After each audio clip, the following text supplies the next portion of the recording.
this is an iHeart podcast. Guaranteed human. Hi, it's Jill Winterstein, host of the Spirit Daughter podcast, where we talk about astrology, natal charts, and how to step into your most vibrant life. And today I'm talking with my dear friend, Krista Williams. It can change you in the best way possible. Dance with the change, dance with the breakdowns. The embodiment of Pisces intuition with Capricorn power moves. So I'm like delusionally proud of my chart. Listen to the Spirit Daughter podcast starting on February 24th on the iHeartRadio app, Apple Podcasts, or wherever you listen to your podcasts. I'm Amanda Knox, and in the new podcast, Doubt, The Case of Lucy Letby, we unpack the story of an unimaginable tragedy that gripped the UK in 2023. But what if we didn't get the whole story? Evidence has been made to fit. The moment you look at the whole picture, the case collapsed. What if the truth was disguised by a story we chose to believe? Oh my God, I think she might be innocent. Listen to Doubt, The Case of Lucy Letby on the iHeartRadio app, Apple Podcasts, or wherever you get your podcasts. This is Special Agent Regal, Special Agent Bradley Hall. In 2018, the FBI took down a ring of spies working for China's Ministry of State Security, one of the most mysterious intelligence agencies in the world. The Sixth Bureau podcast is a story of the inner workings of the MSS and how one man's ambition and mistakes opened its vault of secrets. Listen to the Sixth Bureau on the iHeartRadio app, Apple Podcasts, or wherever you get your podcasts. I'm Clayton Eckerd. In 2022, I was the lead of ABC's The Bachelor. But here's the thing. Bachelor fans hated him. If I could press a button and rewind it all, I would. That's when his life took a disturbing turn. A one-night stand would end in a courtroom. The media is here. This case has gone viral. The dating contract. Agree to date me, but I'm also suing you. This is unlike anything I've ever seen before. I'm Stephanie Young. Listen to Love Trapped on the iHeartRadio app, Apple Podcasts, or wherever you get your podcasts. Hey everybody, Robert Evans here, and I wanted to let you know this is a compilation episode. So every episode of the week that just happened is here in one convenient and with somewhat less ads package for you to listen to in a long stretch if you want. If you've been listening to the episodes every day this week, there's going to be nothing new here for you, but you can make your own decisions. All right, I will find some clever way to introduce us. Identical. Huh. You know what? I might just go with that. I will find some clever way to introduce us, and that is the introduction now, because I said it. Hello, welcome to It Could Happen Here. Today we are going to be talking about internet privacy and some new bills that will possibly undermine it. Today I have with me Christopher. Hello, Christopher. Hello, I am here. I don't know if excited is the right word, but no one should ever be. People are rarely excited to come on the show. Yeah, no, this is a mild dread of the future of the internet. I try because we definitely can. Things don't need to be always horrible and grim, even when you're talking about things that aren't great. But yeah, today we'll be talking about some interesting things. As per the title of this episode will probably be related to, we are talking about the proposed Earn It Act. And I'll explain what it is and the different kind of implications it could have on how, like, everyone uses the internet. But also it affects a few specific types of people in particular. So, but kind of part of this whole thing, we're going to start off by talking about something a little bit different and then to kind of segue to the Earn It Act. So last year, Apple, the company, announced like a controversial plan to install photo scanning software into every device. Apple's kind of long been seen as a pro-privacy company. In the past, they have like refused FBI demands to help investigators bypass locked phones. So this idea and this plan to create a backdoor into the iPhone storage system to scan for photos was kind of a big deal coming from Apple, because they were definitely, at least in the past, known as a generally, like, out of all of the companies, the ones that, if you're dealing with sensitive matters, Apple is generally the better one. Now that has become less of a case in the past few years, but that definitely was the case. So when this kind of idea was announced, there was a decently sized global coalition also formed to push back on this thing. And the company did pause the plan. Now, this came at a time that a lot of different kind of companies were also pushing back against not safe for work materials, specifically for like relating to like the transaction of money in banks. This was, around the time that OnlyFans was flip-flopping on whether they would actually have not safe for work kind of materials. As a part of this kind of growing trend of like worrying about the term now is like child sexual abuse materials. More traditionally, it's called child pornography, or it's part of this kind of overall kind of extra focus that tech companies have about being worried that if someone is doing that who is underage, or if someone's being exploited who's underage, they could financially hurt the company. So they're trying to. Lots of companies have been trying to do this thing to prevent that legal and financial issue from happening. Now, of course, all this really actually ends up doing is just negatively affecting sex workers. But that's kind of a topic for a different episode, because we're talking about the Earn It Act more specifically, and not specifically talking about OnlyFans. But this was Apple's plan to kind of scan all these photos to make sure that there were not, naked photos of children. Now, there's a whole bunch of other privacy issues around that, because, obviously, teens do take nudes and send them to each other, and there is really no stopping that. So the idea that all these photos are getting scanned and then seen, and then like it would be the idea was that parents would be like alerted if something was found on the phone automatically, which means that for me, I have a whole bunch of other issues with that. Like that is a whole other kind of level of like fucked up, especially for queer kids. Like that is that is a whole that is mostly a whole other discussion that I'm not going to talk about right now, because I do want to focus this more on the Earn It Act. But so this plan was paused. But now that may not necessarily matter, actually, because Congress kind of wants to force Apple's hand, along with essentially every other company that allows users to store or share messages or kind of really any content. And Congress is some senators, and there's a bill that will try to essentially mandate photo scanning and specific photo scanning technology approved by the government. So, yeah. So while Apple's plan would have put privacy and the security at risk for all of its users, the Earn It Act compromises the security and free speech for basically everyone who uses the internet. The bill would create serious legal risks for businesses that host content such as messages or photos stored in the cloud, online backups, and potentially even any kind of cloud hosting sites such as Amazon Web Services, which means basically most of the internet. Yep. Yeah. And so all of these services and companies would be in serious legal risk unless they use this government-approved scanning tools. A version of this bill was first introduced 2 years ago, sponsored by Senator Lindsey Graham, a Republican from South Carolina, and Senator Richard Blumenthal, a Democrat from Connecticut. And now, like a lot of these other things, it is allegedly aimed at tackling so-called child sexual abuse material online, which is a problem. The kids definitely do get exploited. Kids do get groomed, exploited. Photos of children do get shared online. That actually is a real issue. Now, a lot of the ways that these tools get implemented don't actually address that issue, and of course, it doesn't actually deal with the people that do this, like the bad people that do exploit kids. It doesn't necessarily deal with them either. That is what they wrap this idea as.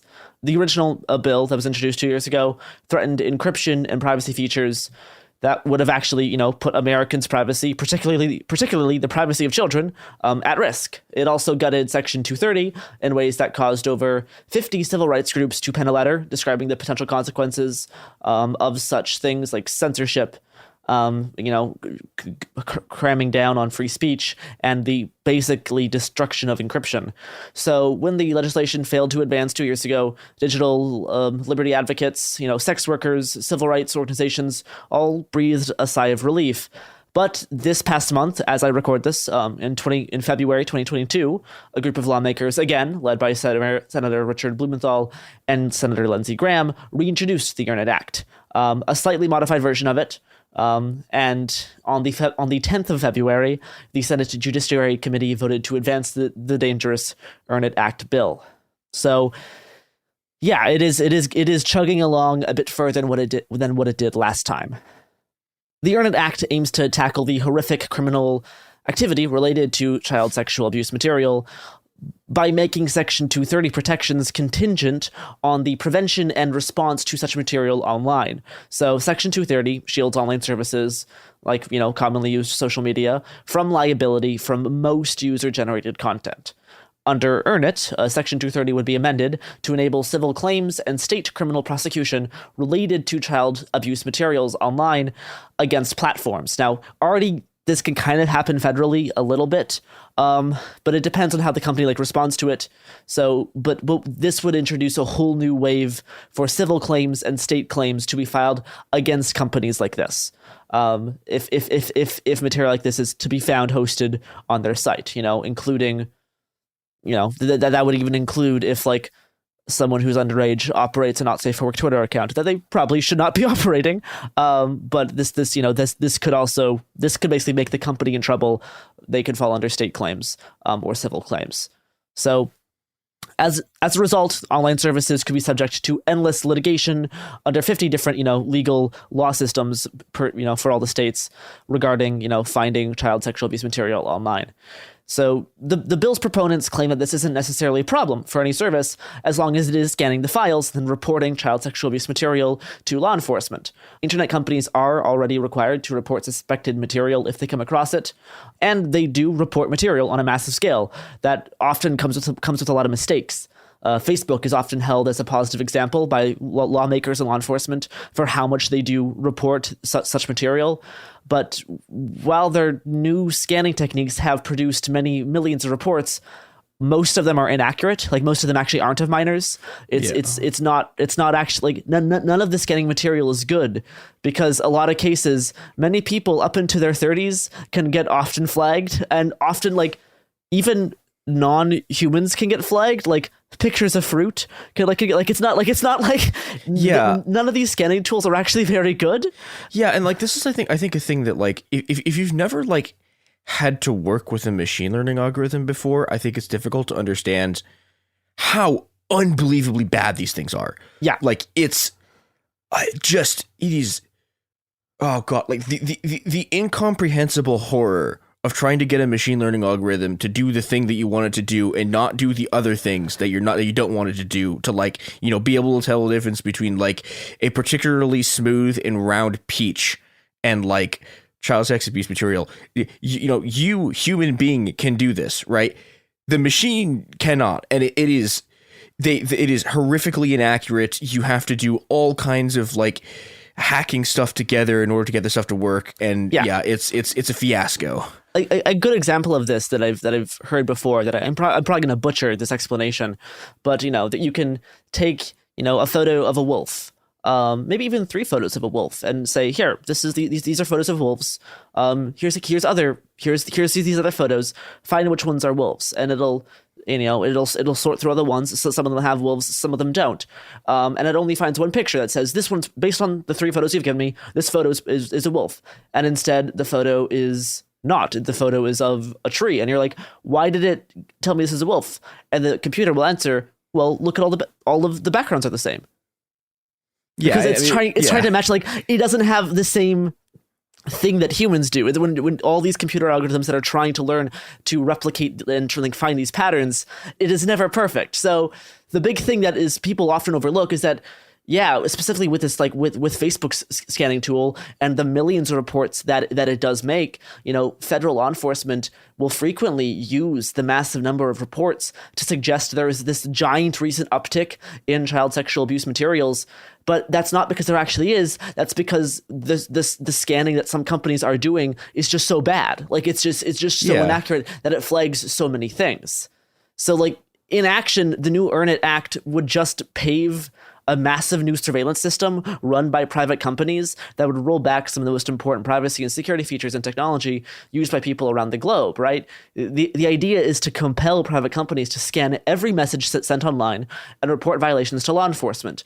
And it may not stop there. The EarnIt Act could ensure anything hosted online, including like backups, websites, cloud photos, and more, is all scanned. Now, of course, you can say, I mean, there is no actual true privacy online, right? The NSA does see everything, which is basically true. But stuff like local police departments and the FBI do not have constant access to what the NSA has. It does actually, like legally, it does actually take some time for that to happen. The fact that all these private companies would be doing it for them, and the fact that this would actually break encryption makes people like the FBI, makes the local law enforcement have a much easier time accessing what we do on the internet. Because yes, the NSA kind of does always see everything, but this actually is quite different in terms of the accessibility of that information.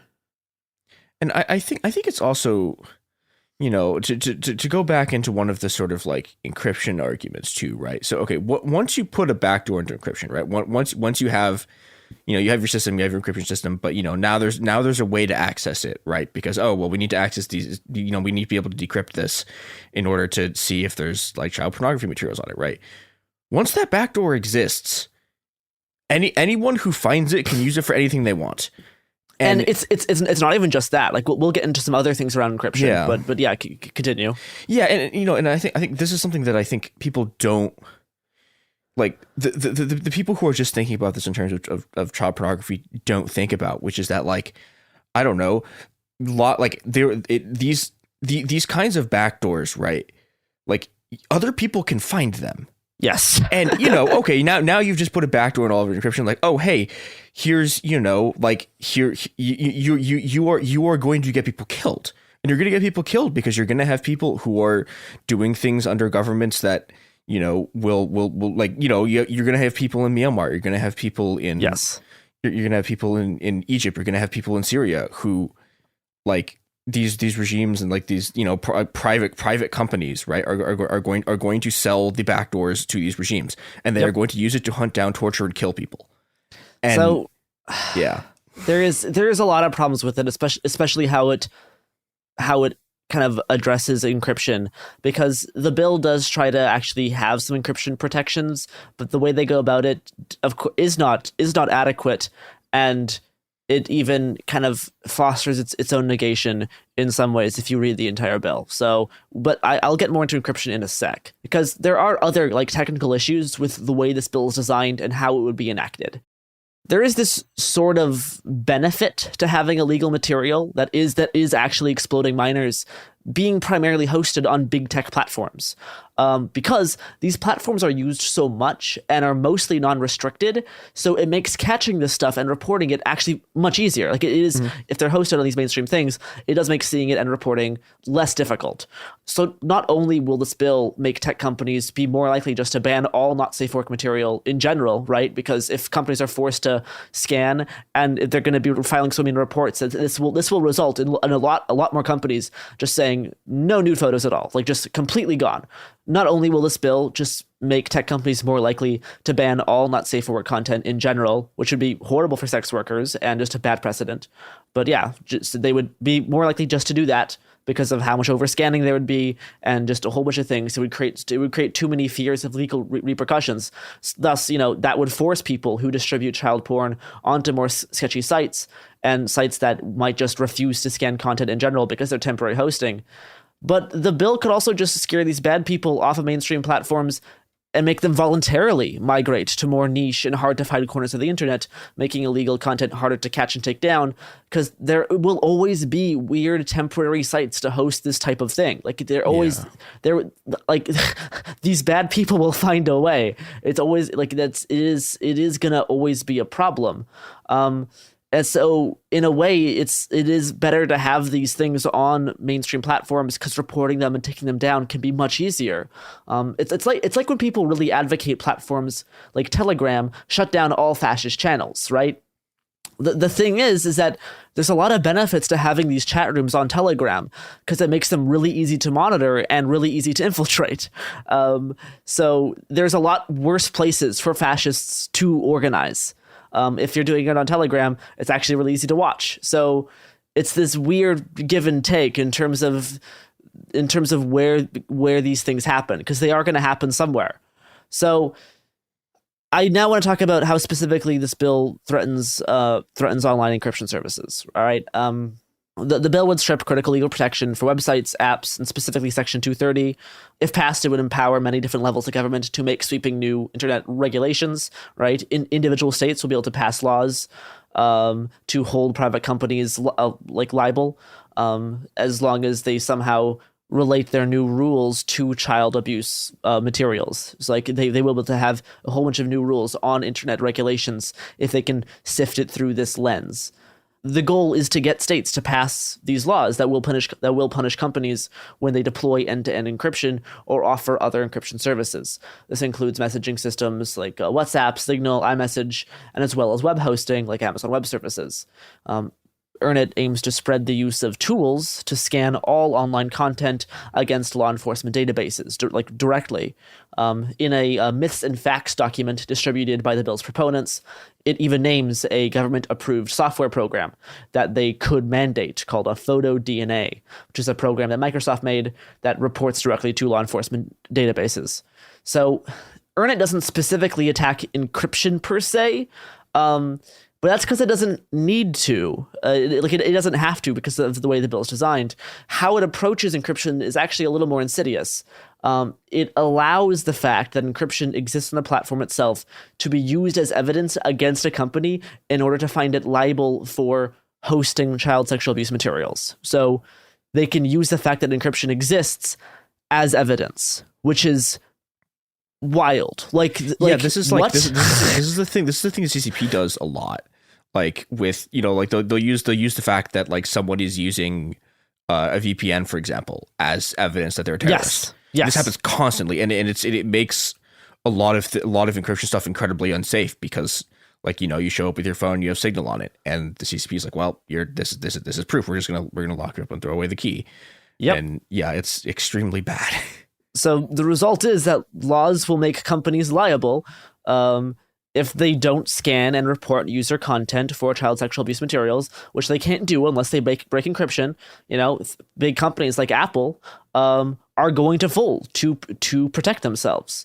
So EarnIt it coerces these sites and platforms and services to do this sort of scanning, and not just on messages, but all online content, encrypted or not.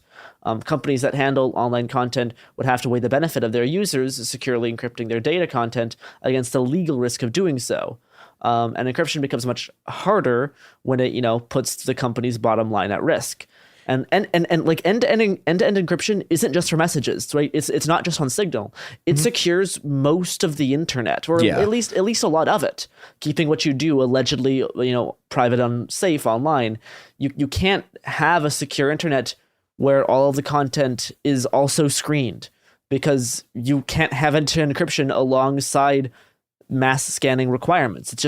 So this isn't just an attack on encryption; it's an attack on any fundamental security that the internet has. Yeah, and there's lots of God. There are lots of extremely technical reasons why this is an extremely bad thing. Yes. It's like, okay, yeah, like you think malware is bad now. Like, oh gosh, like look at like the things that will happen. Like you think people are stealing apes now. Like the things that will happen if you have to if you have to deal with an internet that's unencrypted are it's an absolute horror show. Yeah. This is a thing bad enough that like I do not have the words to express how catastrophic this would be, because to just the fundamental structure of the internet. It really is not just for messages. Like the EarnIt myths and fast document also specifically attacks Amazon for not scanning enough of its content. And since Amazon is the home of Amazon Web Services, which hosts a huge number of websites, that implies that the bill's aim is to ensure that anything hosted online also gets scanned, like everything. The online service providers, even the smallest ones, will be compelled to scan user content with government-approved software like PhotoDNA.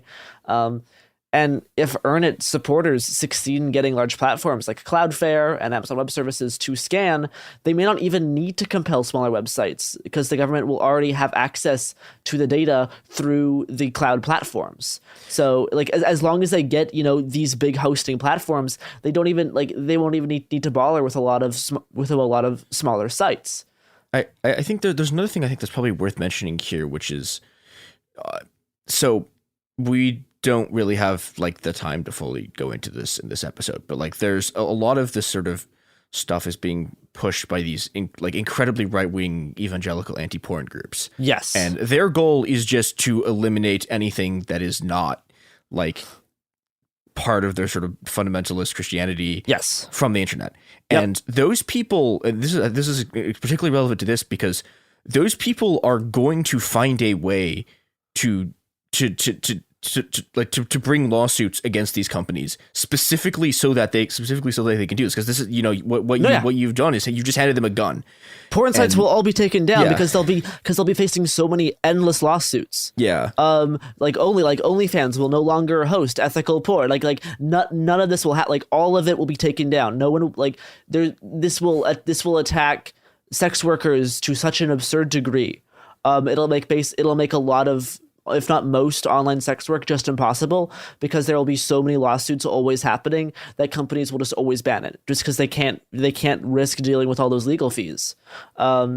It's and in the fact that state prosecutors and private attorneys will be able to drag an online service provider into court over accusation that their users committed crimes, and then use the fact that the service chose to encrypt, chose to use encryption at all as evidence against them, is the fact that that's a strategy specifically allowed under Earn-It makes the possibilities of this type of thing just endless. Imagine they'll be able to take down Signal so easily because it's wild. If they can find one instance of of an abuser using Signal or has used Signal, then basically all of Signal's encryption will be severely threatened because of the way that legal fines will be forced onto this company. It is specifically for stuff based for any kind of any service allowed in the States. And it's really frustrating because people, including senators who are pro Earn-It, say that the new tools are necessary to tackle the issue of online child abuse and the distribution of illegal materials online.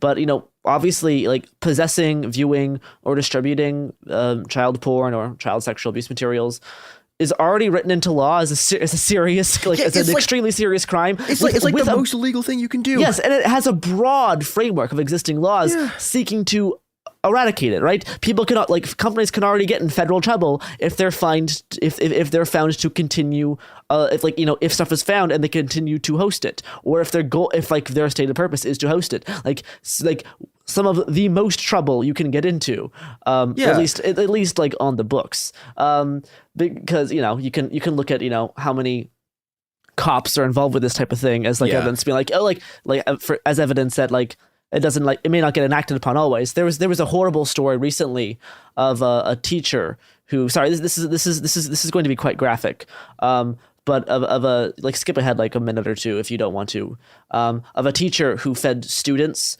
food containing her husband's semen. Her husband was a cop, and her husband, again, who was a cop, the leader of a SWAT team, had raped multiple children. Had pictures of children, and both of them were doing this together. So that's the leader of a SWAT team. So police, the fact that if you look at the people often doing this type of stuff, it's cops a lot of the time. The cops rape so many kids that they arrest and detain. It is shocking. You can Google this every week and you'll find new reports of it. It is horrific. And online service providers that have actual knowledge of an apparent or imminent violation of current laws around child sexual abuse materials are required to report it, or they will face legal trouble. You can kill people and get in less trouble with the law than you will get if you intentionally do this stuff. Like there are scenarios where you can kill people where you won't get in trouble with the law. There is no scenario where you intentionally do this stuff where you will like unless you're a cop with like with the legal protection of your other cops won't rat you out. Yeah. Like, yeah, or you're like very, very rich. Yeah, like, you know, unless you have extra legal protection. Yeah, like you are fucking going to vanish. So yeah, like we already have a lot of stuff to deal with this, and the methods proposed by Earnit would not only chip at the last semblance of privacy online, but it would arguably make actually combating real instances of online child abuse a lot more difficult. It would pressure distributors and abusers into harder to find corners of the internet that don't fall under big tech companies. Plus the massive increase in content scanning would produce so many false flags, it would clog up any effort to find actual materials because so much stuff is going to get flagged, right? You're going to get a wave of so many images that you have to sort through and figure out if the people in it actually are underage, because a lot of people who look 30, a lot of people that are 30 can also look underage sometimes, like with lighting, with effect, like it will be it's gonna like be such a task. And we can already see this in effect with new scanning techniques used by Facebook. That have produced millions of reports to law enforcement, most of them inaccurate. And of course, federal law enforcement uses this massive number of reports produced by low quality scanning software to, you know, suggest there's a huge uptick in these images. Thus, you know, armed with misleading statistics, the same law enforcement groups make new demands to break encryption, or with Earnit, hold companies liable if they don't scan user content. The scanning algorithms, right? Like, you know, okay, this is an oversimplification, but like to conceptualize why this is a bad idea, like this is the same stuff that, like, you know how there's those like trending topics on Twitter, and they'll show you a tweet, and the tweet will be like, I don't know, there'll be someone talking about a Subway sandwich, and it'll get like it'll show up under trains. Right, because it's the Subway. Yes, like exactly. Those are the algorithms that they want to fucking run the entire internet through.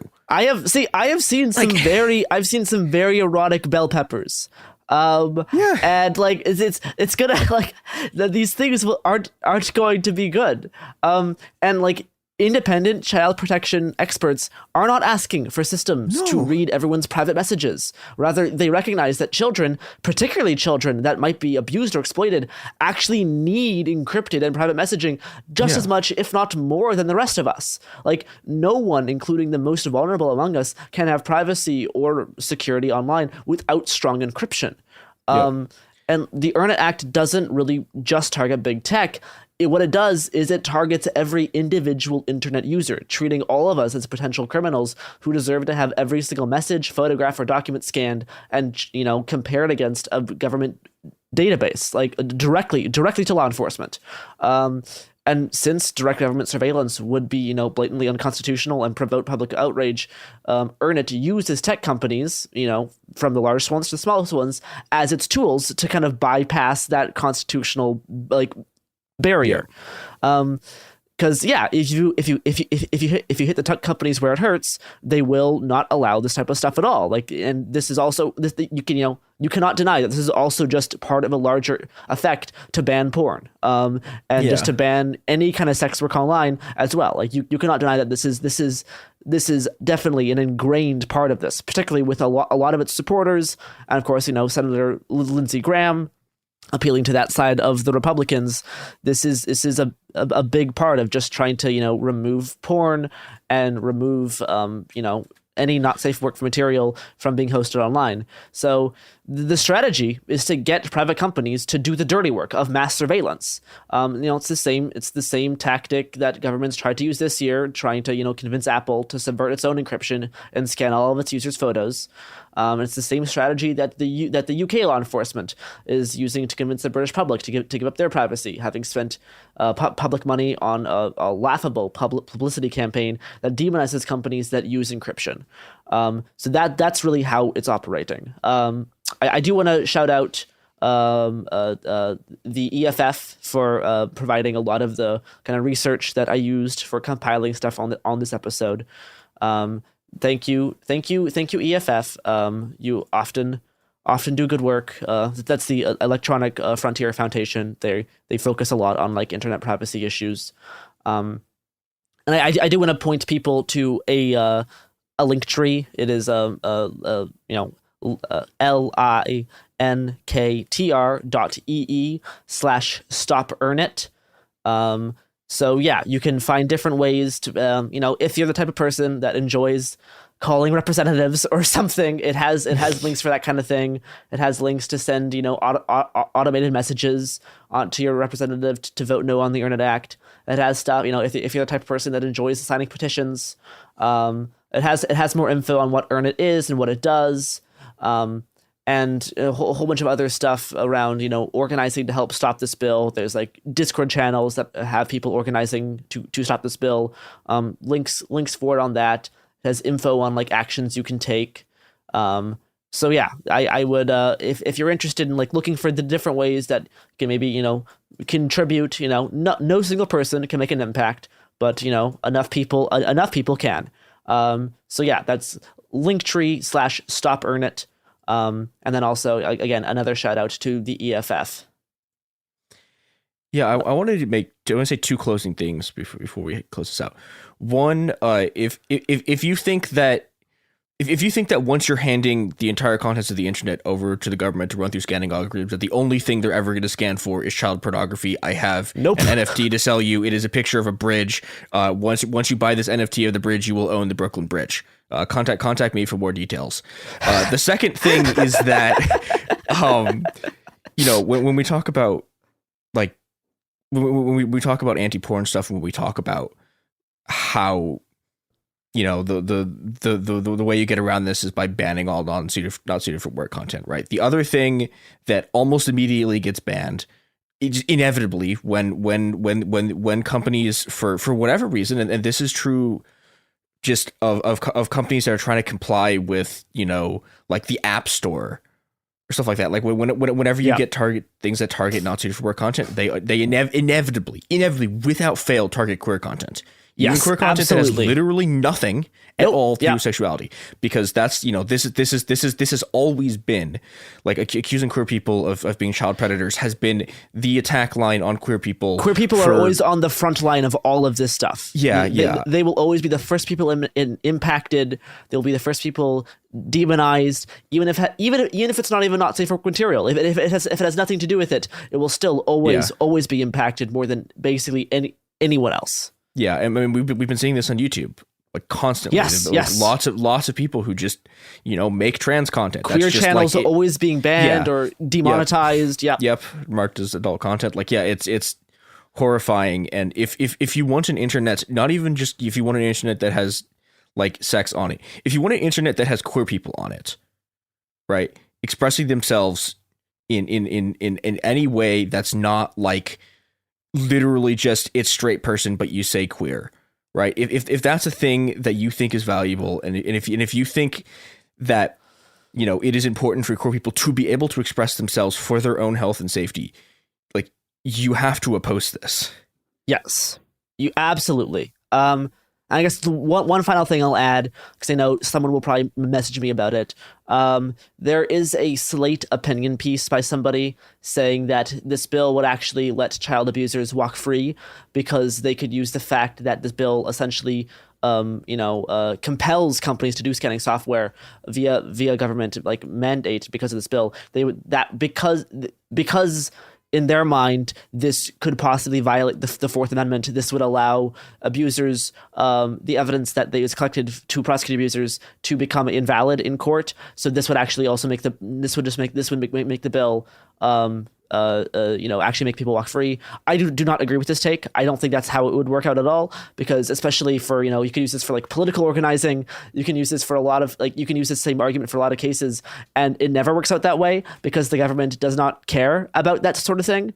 That's not how it works. I mean, even if things get violated, like in theory, that does not, no, that's no way. They illegally seized, Ted Kaczynski's, like evidence, and it doesn't matter. Like, that's not going to matter, because then this bill would be seen as a good thing, because it would prevent people from, then encryption wouldn't be necessary, because then none of the evidence that people would have gathered would ever be admissible in court, and that they would never design a bill like that. That's not the case. Yeah. I disagree with this take.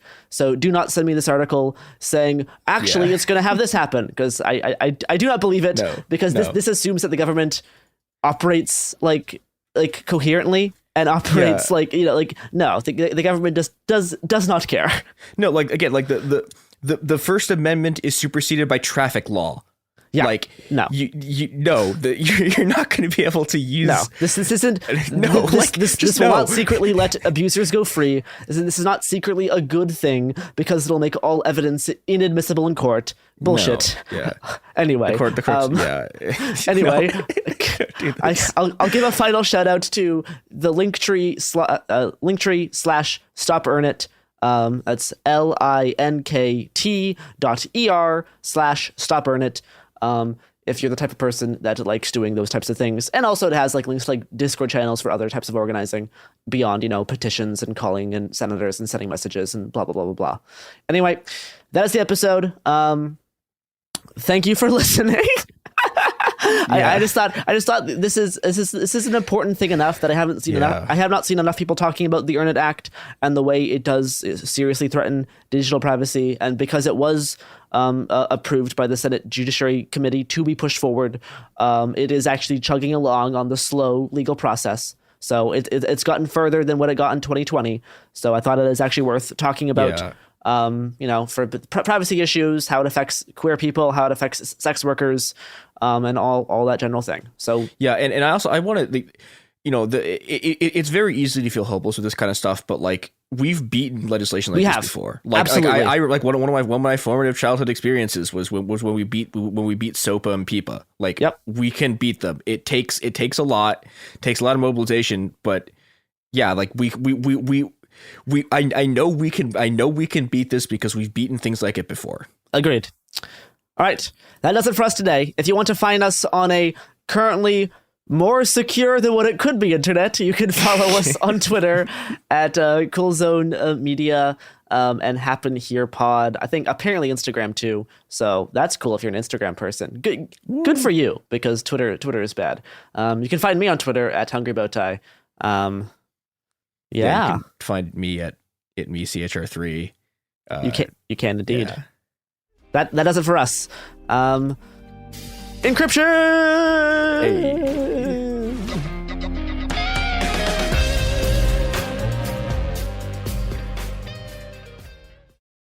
Hi, this is Jo Winterstein, host of the Spirit Daughter podcast, where we talk about astrology, natal charts, and how to step into your most vibrant life. And I just sat down with a Minnie Driver. The Irish traveller said when I was 16, you're going to have a terrible time with men. Actor, storyteller, and unapologetic Aquarian visionary. Aquarius is all about freedom-loving and different perspectives, and I find a lot of people with strong placements in Aquarius are misunderstood. A Sun and Venus in Aquarius in her 7th house spark her unconventional approach to partnership. He really has taught me to embrace people sleeping in different rooms, on different houses, in different places, but just an embracing of the isness of it all. If you're navigating your own transformation or just want a chart-side view into how a leading artist integrates astrology, creativity, and real life, this episode is a must listen. Listen to the Spirit Daughter podcast starting on February 24th on the iHeartRadio app, Apple Podcasts, or wherever you listen to your podcasts. China's Ministry of State Security is one of the most mysterious and powerful spy agencies in the world. But in 2017, the FBI got inside. This is Special Agent Regal, Special Agent Bradley Hall. This MSS officer has no idea the U.S. government is onto him. But the FBI has his chats, texts, emails, even his personal diary. Hear how they got it on the 6th Bureau podcast. I now have several terabytes of an MSS officer, no doubt, no question, of his life. And that's a unicorn. No one had ever seen anything like that. It was unbelievable. This is a story of the inner workings of the MSS and how one man's ambition and mistakes opened its vault of secrets. Listen to The Sixth Bureau on the iHeartRadio app, Apple Podcasts, or wherever you get your podcasts. In 2023, a story gripped the UK, evoking horror and disbelief. The nurse who should have been in charge of caring for tiny babies is now the most prolific child killer in modern British history. Everyone thought they knew how it ended. A verdict, a villain, a nurse named Lucy Letby. Lucy Letby has been found guilty. But what if we didn't get the whole story? The moment you look at the whole picture, the case collapses. I'm Amanda Knox, and in the new podcast, Doubt, the Case of Lucy Letby, we follow the evidence and hear from the people that lived it to ask what really happened when the world decided who Lucy Letby was. No voicing of any skepticism or doubt. It'll cause so much harm at every single level of the British establishment of this is wrong. Listen to Doubt, the Case of Lucy Letby on the iHeartRadio app, Apple Podcasts, or wherever you get your podcasts. I'm Clayton Echard, and in 2022, I was the lead of ABC's The Bachelor. Unfortunately, it didn't go according to plan. He became the first Bachelor to ever have his final rose rejected. The internet turned on him. If I could press a button and rewind it all, I would. But what happened to Clayton after the show made even bigger headlines. It began as a one-night stand and ended in a courtroom, with Clayton at the center of a very strange paternity scandal. The media is here. This case has gone viral. The dating contract. Agree to date me, but I'm also suing you. Please search warrant. This is unlike anything I've ever seen before. I'm Stephanie Young. This is Love Trapped. This season, an epic battle of he said, she said, and the search for accountability in a sea of lies. I have done nothing except get pregnant by the Bachelor! Listen to Love Trapped on the iHeartRadio app, Apple Podcasts, or wherever you get your podcasts.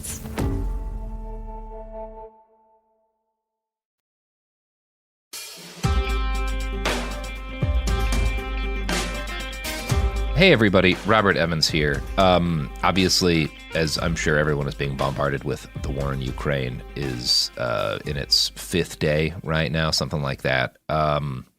We just passed 96 hours. By some accounts, more than 300,000 people have been made refugees. Those are going to be very inexact numbers, but it's likely to be somewhere between like 50 and 100,000 people per day being made refugees, and it's possible that's going to last for the foreseeable future. Much of the coverage that you will have seen at this point is going to focus on heroic pieces of resistance, things that Ukrainian civilians picking up arms, throwing Molotov cocktails, Ukrainian soldiers destroying Russian armored columns. Some of that's going to be propaganda. Some of that, a decent amount of that's actually happening, obviously. We have a fair amount of documentation. But what I think has not gotten nearly as much play is the situation at the border of Ukraine and Poland.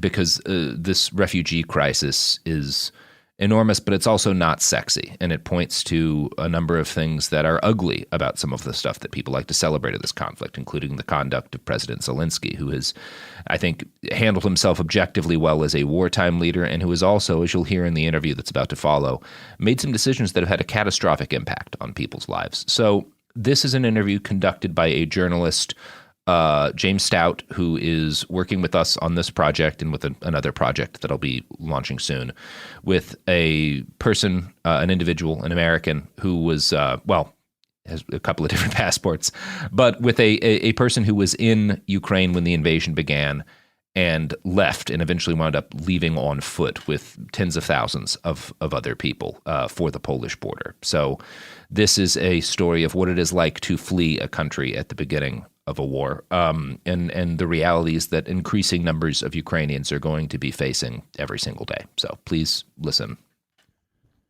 Hi there. Hey, Manny, how are you? I'm doing well. How are you? Good, good. Sorry to keep you up late. I'm sure you're exhausted. No, it's okay. It's okay. I actually just arrived at a new hostel in a new city, and I'm going to be up for a couple more hours anyway, so it's a good time to talk. Nice, great. Do you mind if I record this? Go ahead. Cool, excellent. Let me just explain what we're going to do. So I'm writing a piece for NBC on the refugee situation that's emerging, and then I'm also helping to make a podcast for iHeartRadio about a similar thing. So if it's okay with you, we'll use the audio for one, and then some of your words for another. Absolutely. How is my audio coming through? It's great, actually. It's really, really good. Are you on a telephone or are you on a computer? I'm on a telephone right now. I don't have a computer with me. Cool. No, you're doing really well. If you're on a computer, I'd ask you to record a backup, but this is just fine. I'm recording. So yeah, it seems like you've had a pretty exhausting 48 hours now. So if we go back to when you were in Kyiv, right? So I was in Kyiv a few days ago. I was in Kyiv 8 days ago, and then I went to Lviv 4 days ago. Okay. And how long had you been in Ukraine? I've been in Ukraine, or I had been in Ukraine in total for 1 week. Okay, so yeah, not that long. And you arrived in Kyiv, you went to Lviv. Can you remember where you were when you found out that the invasion was happening and that it was going to go past Donbass and into Ukraine?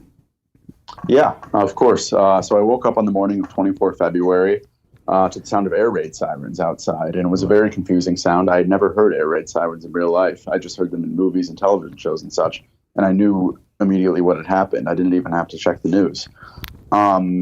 And I did check the news soon afterward, and there were bombings all over the country. There were reports of bombings in Ivano-Frankivsk, which is a city 100 kilometers south of Lviv, where I was. And there were so many rumors flying around. There were rumors that the Russians were coming to Lviv at that moment, which was not the case, but can still be the case very soon. Anyway, so I heard these air raid sirens as I woke up, and I shook awake my roommate, who's a British journalist, and I told him we might be bombed any minute. So we went outside to try and find a shelter. Pretty much still in our night clothes, we went outside to try and find a shelter. And there were loudspeakers saying, everybody remain calm, find shelter, help the elderly, stockpile water. And it was repeating this on repeat. And people were shuffling along. There was a sense of muted panic. So it wasn't outright panic, but it was a sense of urgency, I guess you could call it. And we were at war. And that was when I realized that Ukraine was being invaded at that very moment. Wow. Yeah, it sounds dramatic. And at that point, you went to the shelter, I'm guessing. So did you spend some time there before making the decision to head to Poland? So after about 15 minutes, the air raid siren stopped. The news generally came around the city that Lviv was not about to be bombed, but nevertheless, a massive exodus of people began from Lviv at that moment because, okay, we're safe for now, but for how long are we safe, was the general sentiment that was around. So everybody just started making for the train station, the bus station. They got in their cars. People were just leaving. There were huge lines at the ATMs. There were huge lines at the grocery stores. People were buying non-perishables. It was just not a panic full out, I would call it, but it was an urgent departure. It was an urgent exodus that was happening. And so me and my roommate, we went to the train station, waited in line for 2 hours to see if there were tickets. There were no tickets. We went to the bus station. We waited in line for 1 hour to see if there were tickets. There were no tickets. And so then we started to get a little worried because it was noon on the day of the invasion. Russian forces were everywhere in the country. There were bombings everywhere in the country. And we had to leave, and there was no viable means to leave. The airport was closed, of course. The airport was being bombed a few hours later. And so we tried to look into car hire. We tried to see if we could rent a car. We tried to see if we could take an Uber or a Lyft or a BlaBlaCar, which is the Ukrainian version of Uber. And none of those options were available because everybody was thinking the same thing. And in a sense of almost resigned despair, we decided that it would be best to just start walking west and see what happened. And it was around noon when we began to walk west. Wow. Yeah, go ahead. So when you set off to walk, did you just sort of take what you could carry? And was that sort of what most people were doing? Or did you get the sense that at least that people were like preparing for a long period of time away when they left? The people certainly were not preparing for a long period of time away. The people were not preparing for war. For the longest time, President Zelensky and the Ukrainian government maintained that there would be no war. They called indications of war alarmist. They called them ludicrous. And it was only in the final 24 hours that everybody sort of woke up and said there's going to be a war. So I remember the last day before the invasion, people were getting ready, people were waiting at the ATMs, people were buying groceries, people were packing. But it was not, before that time, nobody was getting ready for the war. And so when the war struck, everybody just sort of left hastily. And it was a terrifying departure, a sudden and terrifying departure, because people didn't know what to do. And they just sort of grabbed what they had and they ran. Luckily for me and my roommate, we were traveling with, just one pack or so, because we were not living in Ukraine. And so we were able to just carry what we had on our backs. Yeah. So talk me through that walk then. It's, I think I saw it's like 43 miles. Is that right? That's right. So we did take a municipal bus a little bit of the way. We took a municipal bus, I believe it was 5 kilometers down the road. 5 kilometers being like 3 miles down the road. And the total distance from Lviv to the border is 80 kilometers. So that really did not make a dent at all in the distance. And it was noon when we started. And we knew for a fact that that we would not make it before nightfall. And we knew that, and we were terrified of that. So at first we walked along. The countryside was picturesque. It was beautiful. It was indistinguishable from a holiday during springtime. It was a fair weather. It was sunny. And no one could even tell that the nation was at war. There was really nobody else walking on the road besides us in the beginning, in the first 20 kilometers, I would say. And then we started seeing long lines at the petrol stations. Everywhere was out of gas. Nobody had gas. There was just no ability to fuel cars. And as a consequence of that, cars were running out of gas and they were being abandoned on the side of the road, which caused further traffic pileups. And soon the road was impenetrable to vehicles. And so because of this, everybody started getting out of their cars and walking. And so these families who had planned to escape Ukraine to Poland in their cars and carry their lives with them were suddenly faced with the hard decision of taking what they could carry with them. Yeah, that just sounds terrible. That sounds really difficult. I'm sure you saw like older folks and younger people as well, with people sort of struggling to because that's a long walk, right? That's not a walk that everyone can do. So that must have been very difficult. It's a difficult walk for a young man, and many old women and little children under the age of 5 were forced on this march because there really was no other option for them.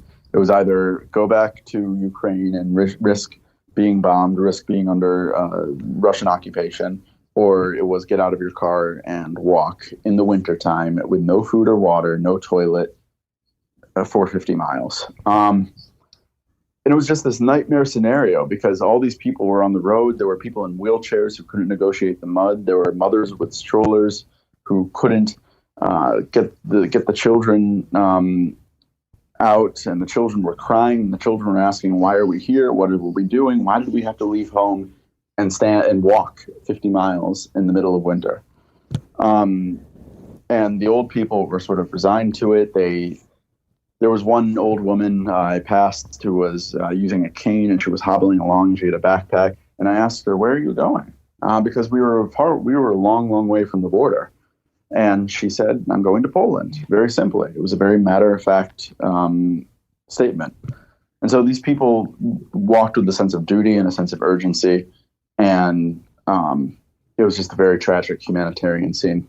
Yeah, I can imagine. And that was a major route that you were on, right? Like a major road that just became impassable. It wasn't one of the bigger highways, but it was, I believe, the M11, the Ukrainian M11, and it runs east to west throughout the country. And it's one of the major roads. Okay, yeah. And it had become completely clogged. Yeah. Jesus. So on arrival in Poland or at the border, I understand that there's some the men, like broadly defined as like military age, right, 18 to 60, I think, aren't allowed to leave because they they have to stay in it and enlist. Is that right? Did you see? Yes, the border was absolutely the worst part for that reason. About 5 kilometers from the border, at the end of our walk, we were feeling relieved. We were feeling like finally we've made it. Ukrainian military patrols started walking by and driving by and announcing through loudspeakers and announcing with their own voices, all men must stay. All men between the ages of 18 and 60 have to stay, get out of line now. And so the fathers naturally asked, because there were a lot of fathers who were there to protect their families, to safeguard their families, and to provide for their families. These fathers asked, how about us? We have little children. We have children under the age of 5. How are we supposed to provide for them if you conscript us right here? The Ukrainian army did not care. They pulled them away physically from their families. Wow. There were a lot of tears. There was a lot of crying. There were a lot of hurried goodbyes.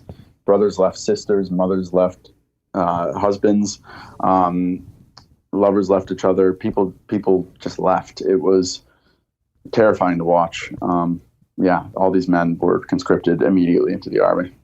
Yeah, I can imagine. And were people at that point, like, it seems like they were relatively stoic up to that point. Were people sort of resisting that? Like, just were they like sort of sad but resigned to it? Was it a mixture of that? Was when the panic began, because everybody was sad but resigned to their fate of walking to Poland, but nobody was prepared for losing all the men. Yeah. So when all the men were lost, when all the men were taken forcibly, and this was public, everybody could see these men being yanked from their families. People first started yelling at the soldiers. That didn't do anything, obviously, and they were so angry at the soldiers, and the soldiers didn't care. And then panic began because people realized, oh my God, this person who was here with us, who was our travel companion, who's our relative, now we have to leave without him. And even more, he's going to the front now, and he is in great danger at the front. So people began pushing, they began shoving, they began being rude to one another. There was no sense of empathy among the people at all because it was a panic to get across the border at that point. Right. So there were people fainting, and that was really just overlooked. The people who fainted were sort of dragged to the side and left there. And I think they made it out. I don't know if they made it out okay. They certainly didn't die. But there were people who were fainting. There were people who were sobbing. There were people who were hyperventilating. There was vomiting going on. It was just this sense of absolute human panic as people just tried to escape in the last 5 kilometers, and especially in the last 500 meters was the very worst. Wow. So, yeah, terrible thing to see. I understand you've stayed in touch with one of the lads who was conscripted, right? Have you heard any more from him? Yes, that was a development from tonight. Tell me about that. So while we were walking, this was about 15 kilometers out from the border, we met a young Ukrainian man. And we just got to talking to him because, I mean, we could relate to him. I'm about the same age as him. And so we were just like sort of talking about our lives, and it was almost as if the war wasn't going on. And then we got to these army checkpoints, and they started calling all the men, you have to leave. And so my friend said, oh, I'm not leaving. I don't want to fight in this war. And he tried to, sort of, stay with us because we were foreigners. We were not eligible to be conscripted. Right. So he sort of tried to stay with us. He was a student. He was trying not to fight in this war because he had a life elsewhere. He had a girlfriend who he was traveling with. And so we were walking with him, and I said, hey, do you want to do an interview? He said, sure. And I started talking to him on camera, and then a soldier came by and yelled in his direction, hey, you, get out of line. And he said, I'm sorry, I have to go. And he just gave me this look, like this despairing look, and he went with the soldier.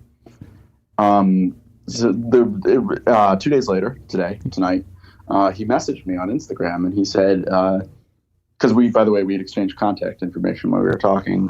He messaged me on Instagram, and he said, hey, I saw that you mentioned me in your Twitter, because I told him about the Twitter as well. And he said, just letting you know, I'm safe in Lviv. I'm not in the east fighting the Russians. I am in Lviv and I am safe. And it is my knowledge that he may have escaped conscription because he would otherwise be in the east. But I'm not sure. I just know that he is safe right now, and he confirmed that he was safe. Okay. So you're not sure whether he's sort of doing training or whether he's in some rear echelon role, or if he's managed to get out of it somehow. I know that he has managed to escape the brunt of the fighting with the Russians. That's right. Yeah. Okay. Yeah, good for him, but still a terrible thing to have to deal with. So, it's my understanding, there's visa-free entry into Poland right now, is that right? That people can walk across the border? Yes. The entry into Poland was an absolute breeze compared to the exit from Ukraine. I don't know why, but you have to wait in a long line in Ukraine for an exit visa, just for permission to leave the country. And so, as I mentioned, that was the worst part, because they were only letting 10 people out every 20 minutes. 10 people get an exit visa every 20 minutes, and there were at least 2,000 people at the border with us. Wow. And so that's where this panic happened, is because every time they opened that gate, every 20 minutes, and by the way, this is like 2 a.m. in the cold weather, and people are, as I mentioned, crying, vomiting, fainting. And so every time they opened that gate, there was a human crush to get to that gate, and they closed it and they forced the people back. And then it was another 20 minutes before it happened again. And this happened all night long. And this was literally just to get permission to exit the country. It was ludicrous. It was insane. So yeah, I'm sorry to divert from your question, but no, it's very interesting. Poland was extremely easy to enter. There was no visa process. They understood. They let us through. I think they just barely looked at our passports. So yeah, it was easy. Were you at that point, like, obviously you had no plans or places to go, so like, did they house you? Was there some kind of refugee housing that they put you in? Not when I was there. They did do that. They did implement that about 12 hours after I arrived. But when I arrived, we were greeted immediately, pretty much right out of the border facility, with donuts and tea. And so they gave us donuts, they gave us tea. And then they said, hey, there's a bus to Przemyśl, which is the city about 15 kilometers west of the border, where all the refugees are gathering. And they said, there's a bus to Przemyśl, leaves every 15 minutes. And we got on that bus. And then we arrived in Przemyśl. And at that time, refugees were responsible for their own accommodation. We managed to book a room in a hotel with 8 other refugees in the room. And so I was sleeping in this room with 8 other refugees. They didn't want to talk to me. They were kind of despondent. They'd lost everything. And so they were just very sad the entire time that I was there. Yeah. But to answer your question about housing real quick, about 12 hours after we arrived, they began setting up tents for the refugees. And that is where many of the refugees are living now, are in tents. Okay. Do you know if that's a Polish government or the Red Cross, or is that citizens of Poland? I have no idea which organization did that, but I can tell you that I did not see a single Red Cross or United Nations representative while I was in Poland. Okay, interesting. Yeah, they can be sometimes a little slow to react. Right. Yeah. Okay, so you then stayed in that hostel. You weren't able to really talk to the people there, which is understandable. They probably had a very, very difficult 24 hours. We all had, yeah. So, yeah. I mean, no talking was being had, pretty much. Did you get a sense as you met the people walking there, crossing the border, etc., did they have plans to be gone from Ukraine? Were they thinking, where can I stay for a long period of time? Were they thinking, I'm going to wait this out in Poland and see? Right. I was pleasantly surprised that a good half of the people that I spoke to in that convoy, in that refugee caravan, had relatives either in Poland or elsewhere in Europe. And so they had all called their relatives, and they had arranged them to go to Western Europe and meet their relatives. Okay. Yeah, so they've got a place they're planning to at least stay for a while. However, another half of them have no plans whatsoever, and they're terrified. And those are the refugees that I stayed with in that hotel last night, that they're terrified and they have no place to go. Yeah, right. And no one's really provided them with one yet. No. Yeah, that's difficult, and it seems like, I don't know, yeah, it'll be interesting to see how the United States reacts, because it hasn't really done very much so far. It's amazing. I heard that the reason I crossed at that place rather than any other place is that I heard that the U.S. Army was there, and I did not see the U.S. Army. I searched for them, and I did not find them. So I don't know where the U.S. is. Okay. Yeah, you haven't seen any evidence of seems like no sort of NGOs or government sort of aid for refugees yet then?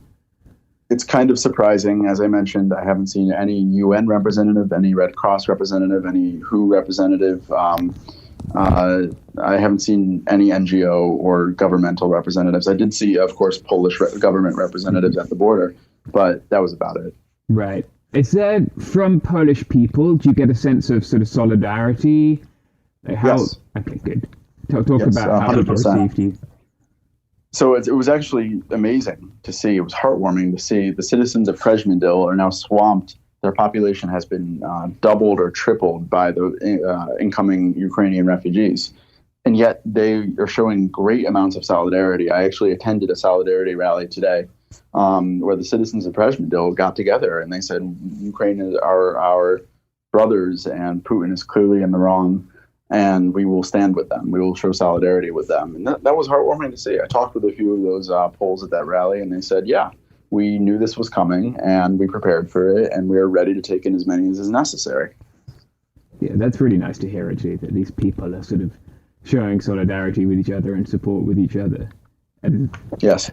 Yeah, so when you were on your way west, I presume that like the conflict didn't catch up with you, right? You weren't sort of subject to like indirect fire, or you didn't see any of that.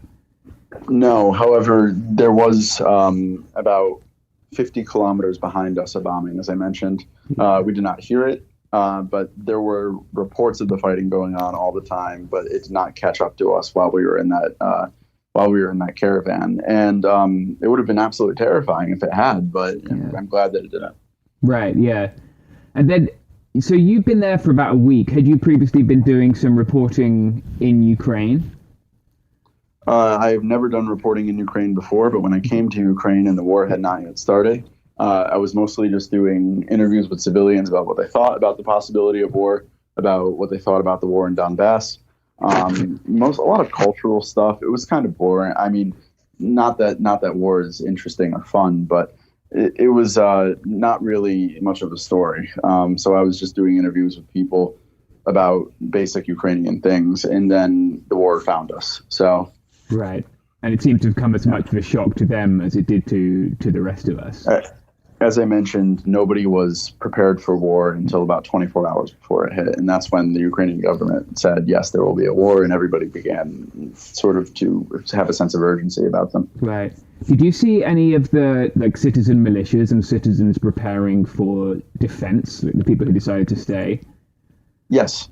I didn't see any of the militias, but I went into a Ukrainian gun shop in Kyiv, and there was a line almost out the door. People were buying guns. And I asked one of the people in the line, why are you buying a gun?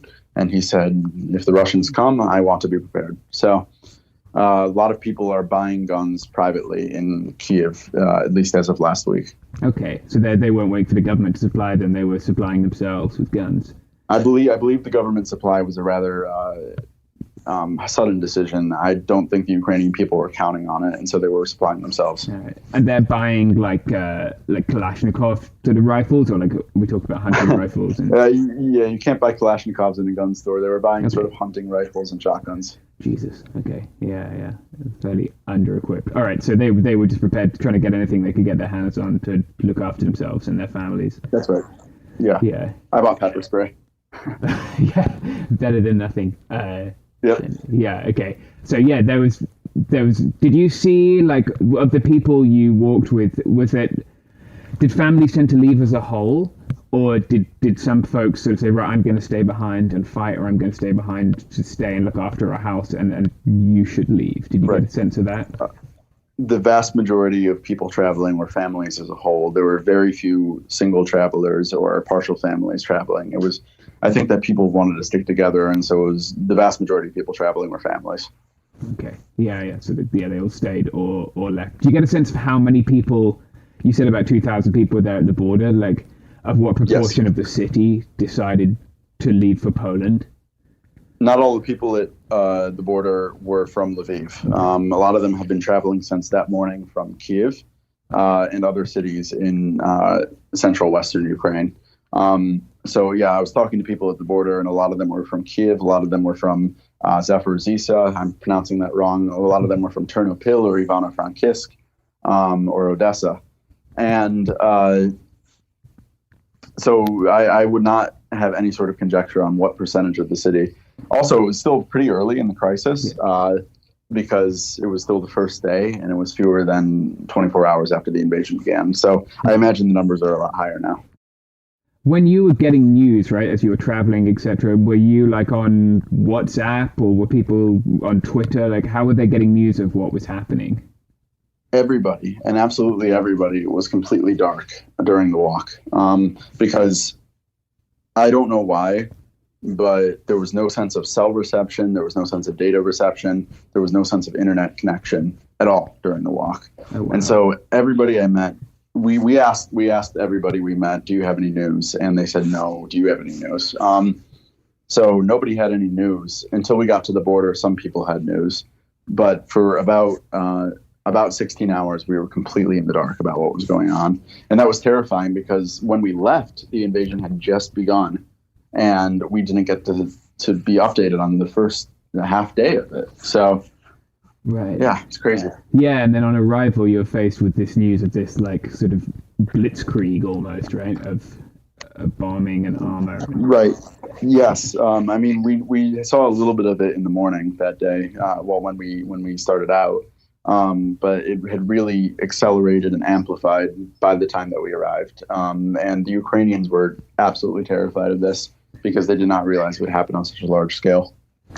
Yeah, I think very few people did. And yeah, I can imagine if it's in your own country, it's petrifying. Were you there when the fighting began in the Chernobyl exclusion zone, or were you in Poland by then? When did the fighting begin in Chernobyl? I believe about 24 hours after the fighting began. Period. I was crossing into Poland 24 hours after the fighting began, period. So I was probably crossing into Poland when that fighting began. Okay. Yeah, I was interested to know, especially how sort of the older people or people who have been alive for, the nuclear accident in Chernobyl. I was wondering how they... Right. I mean, I've been talking to plenty of older people. And as I mentioned, the older people especially were resigned to this because during the Soviet times, during the Cold War, this sort of thing was common. And so the older people knew what was going on, and the younger people were the ones who were more panicking. That's interesting. Yeah, they'd been raised with a fear of that, I suppose. Right, and this happened in 1989 too. This is the biggest refugee crisis since 1989 because in 1989, when all the republics fell in the Warsaw Pact, so many people took to the roads, and so the older people were used to that kind of thing. But as I mentioned, the younger people were not. So right, yeah, and so sort of different reactions, I guess. And then some very young people obviously aren't able to understand what's going on beyond that they're leaving their homes, which is sad. Right, and especially the little children had no idea what was going on, and it was impossible to explain to them, so nobody did. And so I can't imagine how terrifying this must have been as a child, not knowing why you had to walk dozens of hours in the cold, carrying everything you had. Yeah, it's always the saddest thing to see children in those refugee situations when they obviously don't know what's going on and didn't do anything wrong. And right. Yeah, hopefully they're all safe. Hopefully they're in Poland. Hopefully they can go to safe places. I made several contacts during this trip, and as I mentioned, only one of them has gotten back to me. So I hope the others get back to me soon. Yeah, that's tough. But you got the sense that everyone, since they weren't turned back per se, they just might be sort of not in touch because their phones aren't charged or something like that.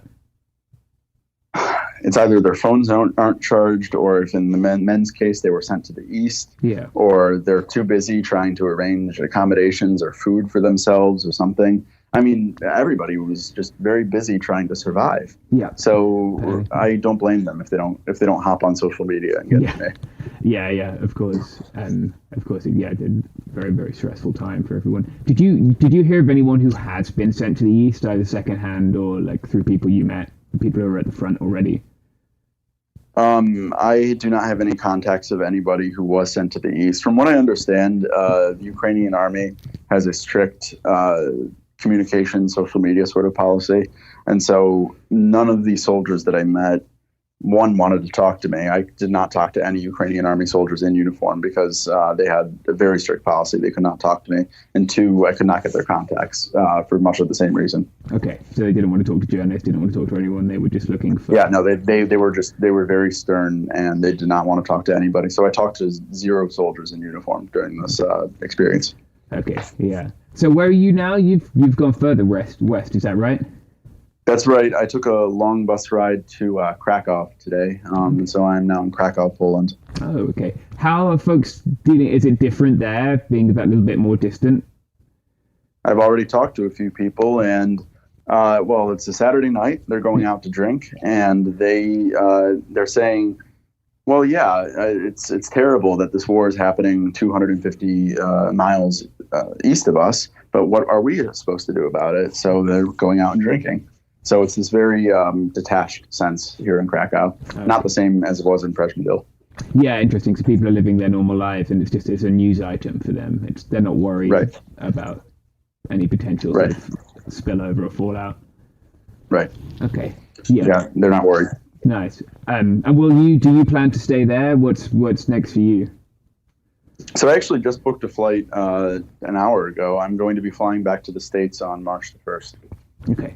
Great, yeah. So you can come back, and presumably you're you're a U.S. passport holder, so you could just that's how you got through not being conscripted, etc.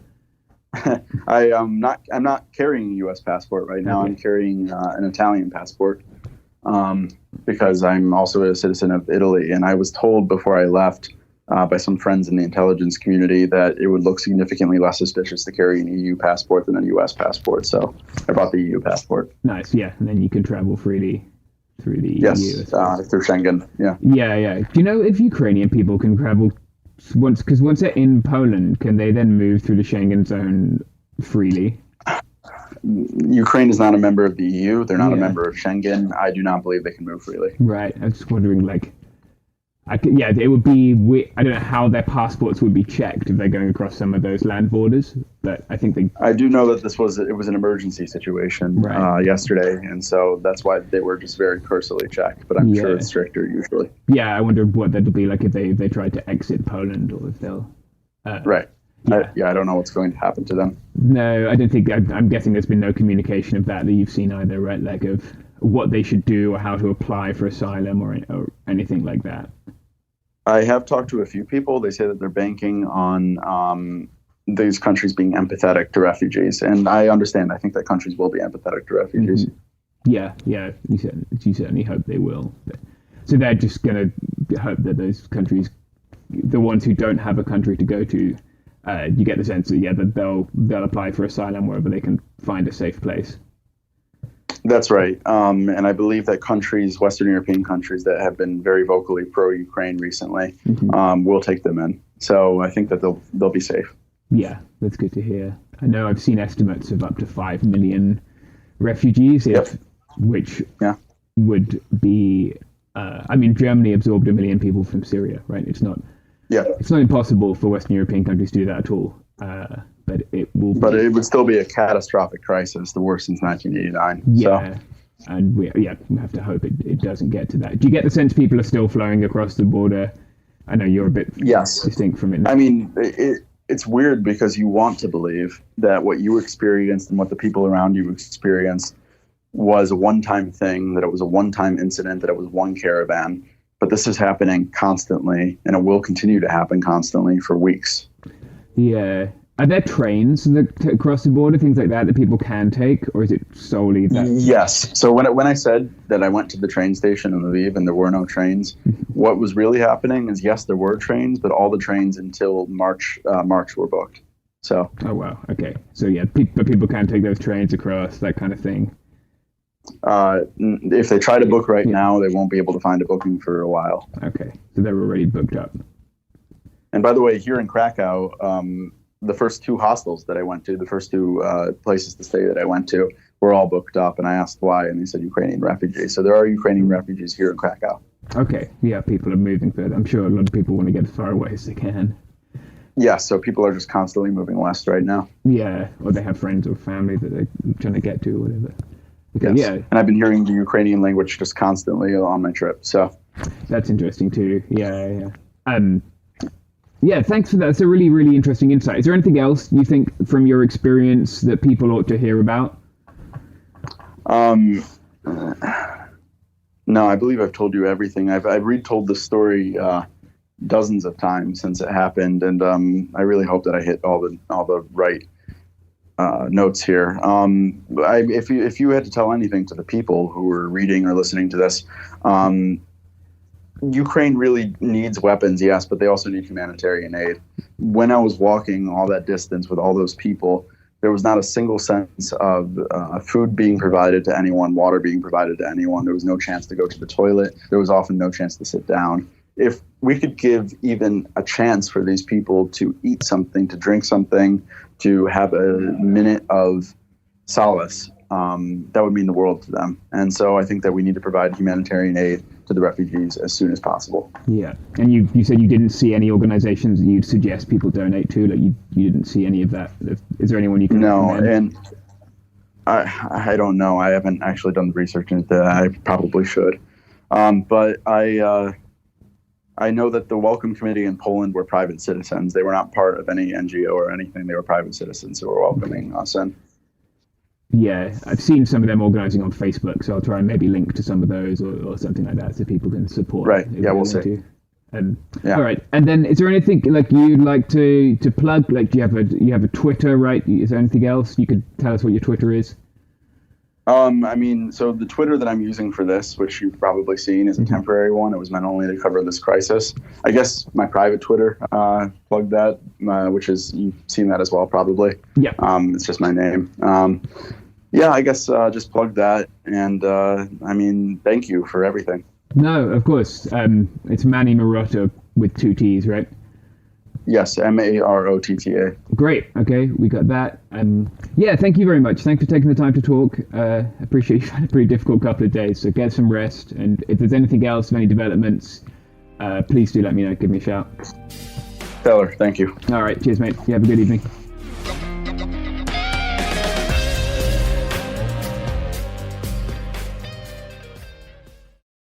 Hi, this is Joe Winterstein, host of the Spirit Daughter podcast, where we talk about astrology, natal charts, and how to step into your most vibrant life. And I just sat down with a Minnie Driver. The Irish traveller said when I was 16, you're going to have a terrible time with men.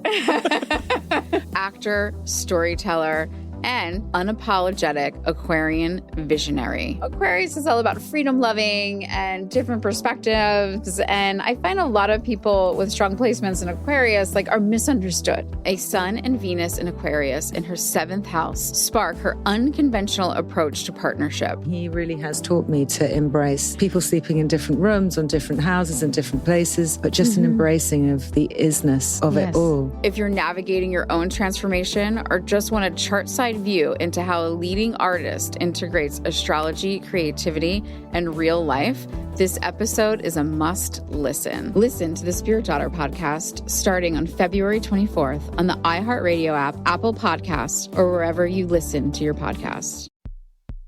China's Ministry of State Security is one of the most mysterious and powerful spy agencies in the world. But in 2017, the FBI got inside. This is Special Agent Regal. Special Agent Bradley Hall. This MSS officer has no idea the U.S. government is onto him. But the FBI has his chats, texts, emails, even his personal diary. Hear how they got it on the 6th Bureau podcast. I now have several terabytes of an MSS officer, no doubt, no question, of his life. And that's a unicorn. No one had ever seen anything like that. It was unbelievable. This is a story of the inner workings of the MSS and how one man's ambition and mistakes opened its vault of secrets. Listen to the 6th Bureau on the iHeartRadio app, Apple Podcasts, or wherever you get your podcasts. In 2023, a story gripped the UK, evoking horror and disbelief. The nurse who should have been in charge of caring for tiny babies is now the most prolific child killer in modern British history. Everyone thought they knew how it ended. A verdict, a villain, a nurse named Lucy Letby. Lucy Letby has been found guilty. But what if we didn't get the whole story? The moment you look at the whole picture, the case collapses. I'm Amanda Knox, and in the new podcast, Doubt, the Case of Lucy Letby, we follow the evidence and hear from the people that lived it to ask what really happened when the world decided who Lucy Letby was. No voicing of any skepticism or doubt. It'll cause so much harm at every single level of the British establishment of this is wrong. Listen to Doubt, the Case of Lucy Letby on the iHeartRadio app, Apple Podcasts, or wherever you get your podcasts. I'm Clayton Echard, and in 2022, I was the lead of ABC's The Bachelor. Unfortunately, it didn't go according to plan. He became the first Bachelor to ever have his final rose rejected. The internet turned on him. If I could press a button and rewind it all, I would. But what happened to Clayton after the show made even bigger headlines. It began as a one-night stand and ended in a courtroom, with Clayton at the center of a very strange paternity scandal. The media is here. This case has gone viral. The dating contract. Agree to date me, but I'm also suing you. Police search warrant. This is unlike anything I've ever seen before. I'm Stephanie Young. This is Love Trapped. This season, an epic battle of he said, she said, and the search for accountability in a sea of lies. I have done nothing except get pregnant by the Bachelor! Listen to Love Trapped on the iHeartRadio app, Apple Podcasts, or wherever you get your podcasts.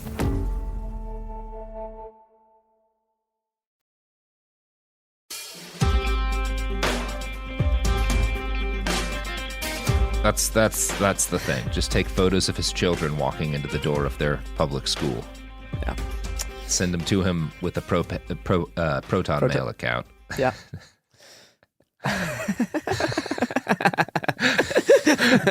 Don't let him know what he did to provoke this. Just frighten him. I do like that all this is being recorded. Yeah, that's how you do it. The episode's begun. We're including all of that, Sophie. All of that. Welcome to It Could Happen Here, the podcast where we will take pictures of your children entering a public school and send them to you as a threat. But we won't tell you what we're threatening you over, because that's, I don't know what that is. Probably terrorism, technically. I mean, Sophie. Speaking of child abuse. Yeah. Oh, great. Garrison, very proud. Nailed it. Yeah. Yeah. So we're doing an episode to talk about the recent kind of letter and opinion piece that the governor of Texas and the attorney general wrote relating to trans kids in Texas. We're also planning like a week long worth of stuff kind of going into this issue across not just the states, but also like internationally as well, in terms of like the growing kind of war on trans people. But because this thing happened, we do want to kind of talk about it now as well, before we, spend a lot of time making a week-long worth of scripted pieces on it. So anyway, we're going to be talking about what happened last weekend, or last week at time of recording, when the Texas Attorney General, Ken Paxton, released an opinion piece on, I think it was Monday the 21st, declaring gender-affirming medical care for transgender children to be child abuse. In response, the next day, the governor of Texas, Greg Abbott, directed the Texas Department of Family and Protective Services to investigate these practices. And then kind of on that following Wednesday, the letter that Greg Abbott wrote went viral, detailing both the Attorney General's kind of opinion that a number of the so-called, quote, sex change procedures constitute child abuse under existing Texas law, and directing the Family and Protective Services to quote unquote protect these kids from abuse, and I hereby direct your agency to conduct a prompt and thorough investigation to any reported instances of these abusive procedures. And what's really insidious is that of course, there is not gender affirming surgery done on minors anyway. That does not happen. But this letter actually does go into, it says according to the Attorney General opinion, it is already against the law to subject Texas children to a wide variety of elective procedures for gender transitioning, including reassignment surgeries that can cause sterilization, removals of otherwise healthy body parts, and administration of puberty-blocking drugs or doses of testosterone or estrogen. So it is also including HRT, including puberty blockers, which again, we already give to cisgender children all the time. Puberty blockers are given to kids who have early onset puberty who are cis, but it's now including puberty blockers inside, like constituting that in and of itself as child abuse, which is kind of an escalation of things that we've seen before.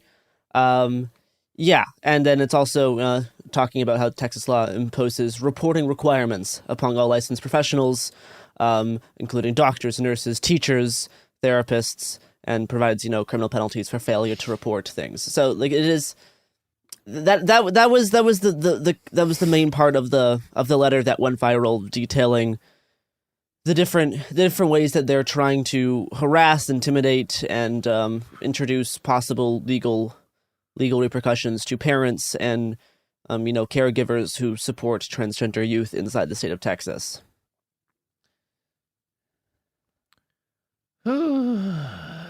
Yeah.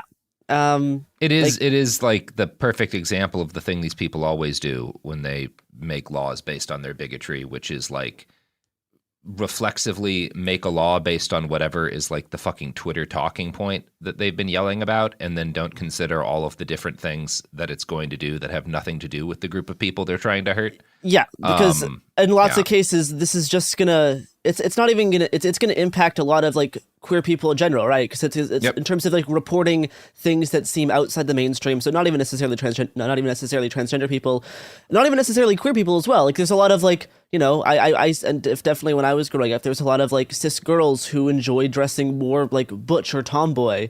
There's a whole bunch of stuff that will just affect like kids in general, with all of this reporting and all of this like, and making these like procedures and like hormone treatments, trying to make them seem like they're legal, because again, like the actual Texas law has not changed.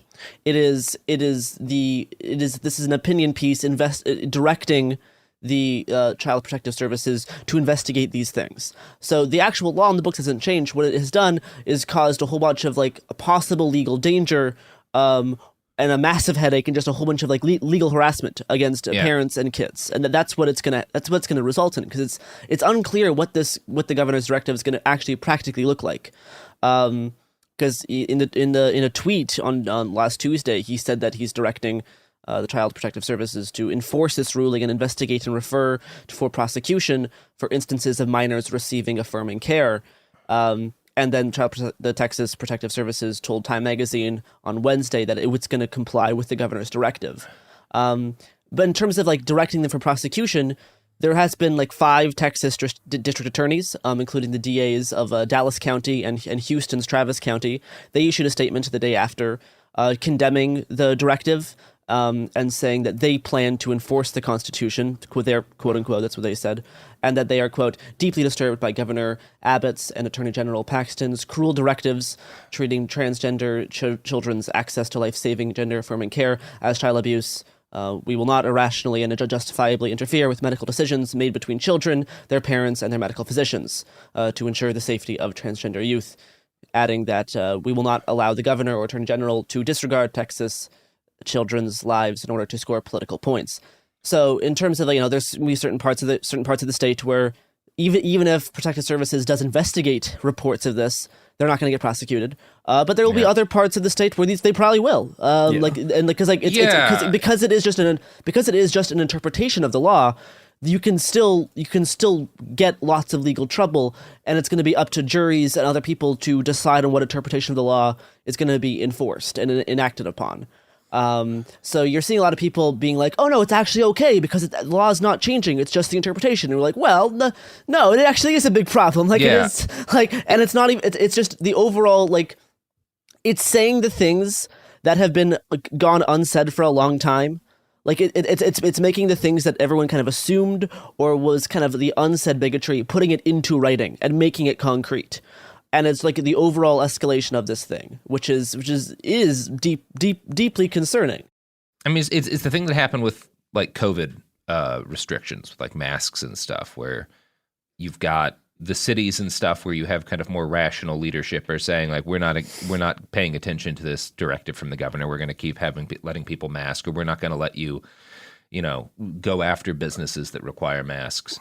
But with the added dimension of like rather than it being sort of targeting businesses and schools, it's targeting individuals, and it's allowing individuals to target other individuals like they did with the Texas abortion law. Yeah. Exactly. And the primary purpose of this is going to be to basically gradually erode the areas in which trans kids can live in Texas. They'll be able to live in some of the cities for a while at least. Well, and even in the cities, right? It's like, yeah, okay, so maybe the DA doesn't prosecute, but that doesn't mean that CPS can't investigate you. And like that's going to be a lot of really traumatic. Yeah, a lot of legal harassment because DFPS cannot remove any child from their parents or guardians without a court order, and no court in Texas or anywhere in the country has yet found gender-affirming care to be considered child abuse. So it has not happened yet, but they sure want it to happen, and these are the next steps that can make it happen. Right? They are trying to get there. With this these incremental things, starting off with like legal interpretations of the law. Eventually, they would want to change the law just to reflect this opinion, right? Like they want this to happen. They're trying to slowly get at it, and it needs to be pushed back upon because any slow incremental thing that they're going to try to do to make it basically be impossible to live as trans in Texas. And lots of other states as well. It's not just Texas. There's things like this happening across all of the United States, basically, especially portions of the South, and it does play into this kind of overall in the past 5 years. Once they lost the gay marriage issue, they're like, okay, the next line of defense for these people is making it be impossible to be trans. So it's like that's the new thing they're going to be really focusing on, and we've seen so many new bills against like being trans over the course of the past 5 years. Again, it is more so putting into writing the things that have been always kind of unconscious bigotry or even conscious bigotry, but it's putting that into actual stone and making it like cemented. Just at the start of this year, there was new restrictions put in place for Texas's transgender student athletes playing on K through 12 school sports teams. That went into effect on January 18th. It was a House Bill 25, authored by Representative Valerie Swanson. Requires student athletes to compete in interscholastic competition to play on sports teams that correspond with the sex listed on their birth certificate at or near their time of birth. Which means that the legislation went further than the previous rules from the University of Scholastic League, which governs the school sports in Texas, in which the student's gender is determined by their birth certificate, but that can also be legally modified. You can change the sex assigned at birth on your birth certificate. The new ruling is that it needs to match the one that it was at or near your time of birth. So again, like they're finding all these little small like things to like pry, that just makes things overall be harder to live in. And at this point, like 10 other states have put in very similar laws relating to school sports and like bathroom bills and I mean it's the same thing that authoritarians always do, which is they're just kind of edging further and further and continuing to proceed as they do not meet resistance. And the goal is to make it illegal and impossible to exist as a transgender person in society. Part of what they're doing with the wording of how this change in Texas has been announced is they're trying to frame being trans as a contagion that threatens children. And step one of that proceeding under the aegis of we are protecting children by making these kind of surgeries and stuff illegal. But the steps beyond that are eventually banning and restricting the ability of trans people to be around children and eventually be in civil society at all because they're a threat to children. That's the logical procession of the arguments that they're making, and I think they're proceeding in a fairly logical way in terms of achieving that as a goal. And they're not going to stop until they are stopped by probably force. If anything stops it at this point, that's what it's going to have to be, because the local government has realize that that's how you get elected, because you can't fix the power grid in Texas. You can't provide people with anything that makes their lives easier, but you can hurt trans people. And Republicans are always down with that. It's the thing fascists do, where they introduce a false crisis. They introduce a false crisis that they can actually take steps to make changes about, but all that ends up doing is hurting more of the population. It doesn't actually solve any issue that actually hurts people. It's one of the core things in the fascist playbook, and it's even in the states where there aren't just like blanket bans on kids being able to participate in sports teams. There's other horrifying things happening. Like in the beginning of February, it came out that the Utah Republicans proposed a commission to analyze trans kids' bodies. Utah Republicans introduced a first-of-its-kind anti-trans sports bill that would form a commission to determine a student-athlete's eligibility on a case-by-case basis. The commission would have authority to establish a baseline range for various attributes, including height, weight, body mass, wingspan, hip-to-knee ratio, and other physical characteristics affected by puberty, bearing trans athletes who do not fall within the established limits from participating in gendered sports. And asking like a government-appointed panel to analyze the bodies of trans minors, it does sound like a giant recipe for disaster. And there is some even more like horrifying details. The bill would render the commission, quote, immune from suit, like lawsuits, with respect to all acts done and actions taken in good faith in carrying out their purposes. You can't sue anybody for what happens under the guise of this commission. So they're just going to be investigating trans youth's bodies, and you can't. There's no lawsuits allowed. It's great. It's let's give the trans child abuse phrenology panel just immunity from lawsuits. Extend qualified immunity to citizens hurting the group of people that we don't think are human. This isn't the only place we're going to see that logic extended towards. Nope. You're already seeing it in places like Louisiana with these bills to make it legal to kill protesters if you feel threatened. Yep. It's the same playbook, and it's going to be the same playbook because there's no way to fight it without some sort of force. You can't vote these people away. Nope. The courts are packed for the time being. There's not a solution that isn't some kind of force. Now we can discuss, is it like the force of getting the feds to intervene or whatever, but like there's no solution that is just like democratic. I mean, and like Biden's office made a statement on this recent Texas law opinion interpretation thing, and they're like, this seems bad. Anyway, good luck. And you're like, oh, cool. It's that meme of like the person drowning with their hand up out of the water, and they high five you as you're sinking. High five you as you're sinking. Yeah, that's exactly what's happening. And I think the situation's it's worse than that too, because in the past couple of weeks, something we started seeing Democratic journalists and Democratic strategists openly talking about how we need to make concessions to the right in the culture war. It's like, okay, well, what does that mean? It's like, throw trans kids under the bus, right? Because they can't vote. They're already freaks. So they're the easiest person to pick away at the rights for. And because overall, just in the past year alone, more than 100 bills designed to restrict the rights of transgender people have been introduced in at least 33 states. It's a record-breaking year for anti-trans legislation that has been introduced.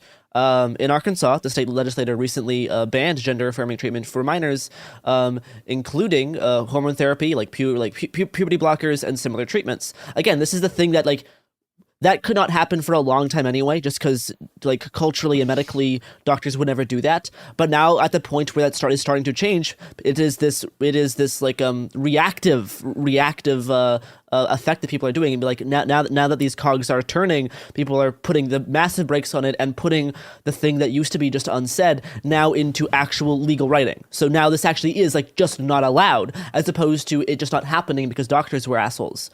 So in Arkansas, you can't even receive hormone treatment or puberty blockers. The bill was called the Save Adolescents from Experimentation Act. So referring to medical treatment of affirming one's gender identity as experimentation, which is not great. I mean, that is how I view it for myself, because I like being a freak. But as an overall trend, that is horrible. Like, that is a horrible way to phrase this type of thing for a lot of people, especially the people who know specifically what gender they like want to be and are, like, that affects them so differently. I mean, I'm lucky enough just to be more gender queerish. But yeah, it's all of these bills are going to affect so many people in different ways, and it's real bad. Like, shortly after the Arkansas bill prohibiting trans-affirming medical practices was signed into law last April, reports of suicide attempts among trans youth in the state were going up. And the Dr. Michelle Hutchinson, who runs the largest provider of hormone therapy in the state, told the AP that just in her office alone during April, she saw an uptick in suicide attempts from trans youth. And this is it's going to keep happening. And like, there is, you can't trust the law to stop it. Like, the Arkansas governor, Asa Hutchinson, a Republican, did veto this bill, citing potentially dangerous consequences for trans youth, and telling reporters that it was a vast government overreach and a byproduct of the culture war in America. And her veto was vetoed by the state legislator. So like, it's going to be a looping, endless problem of legal issues.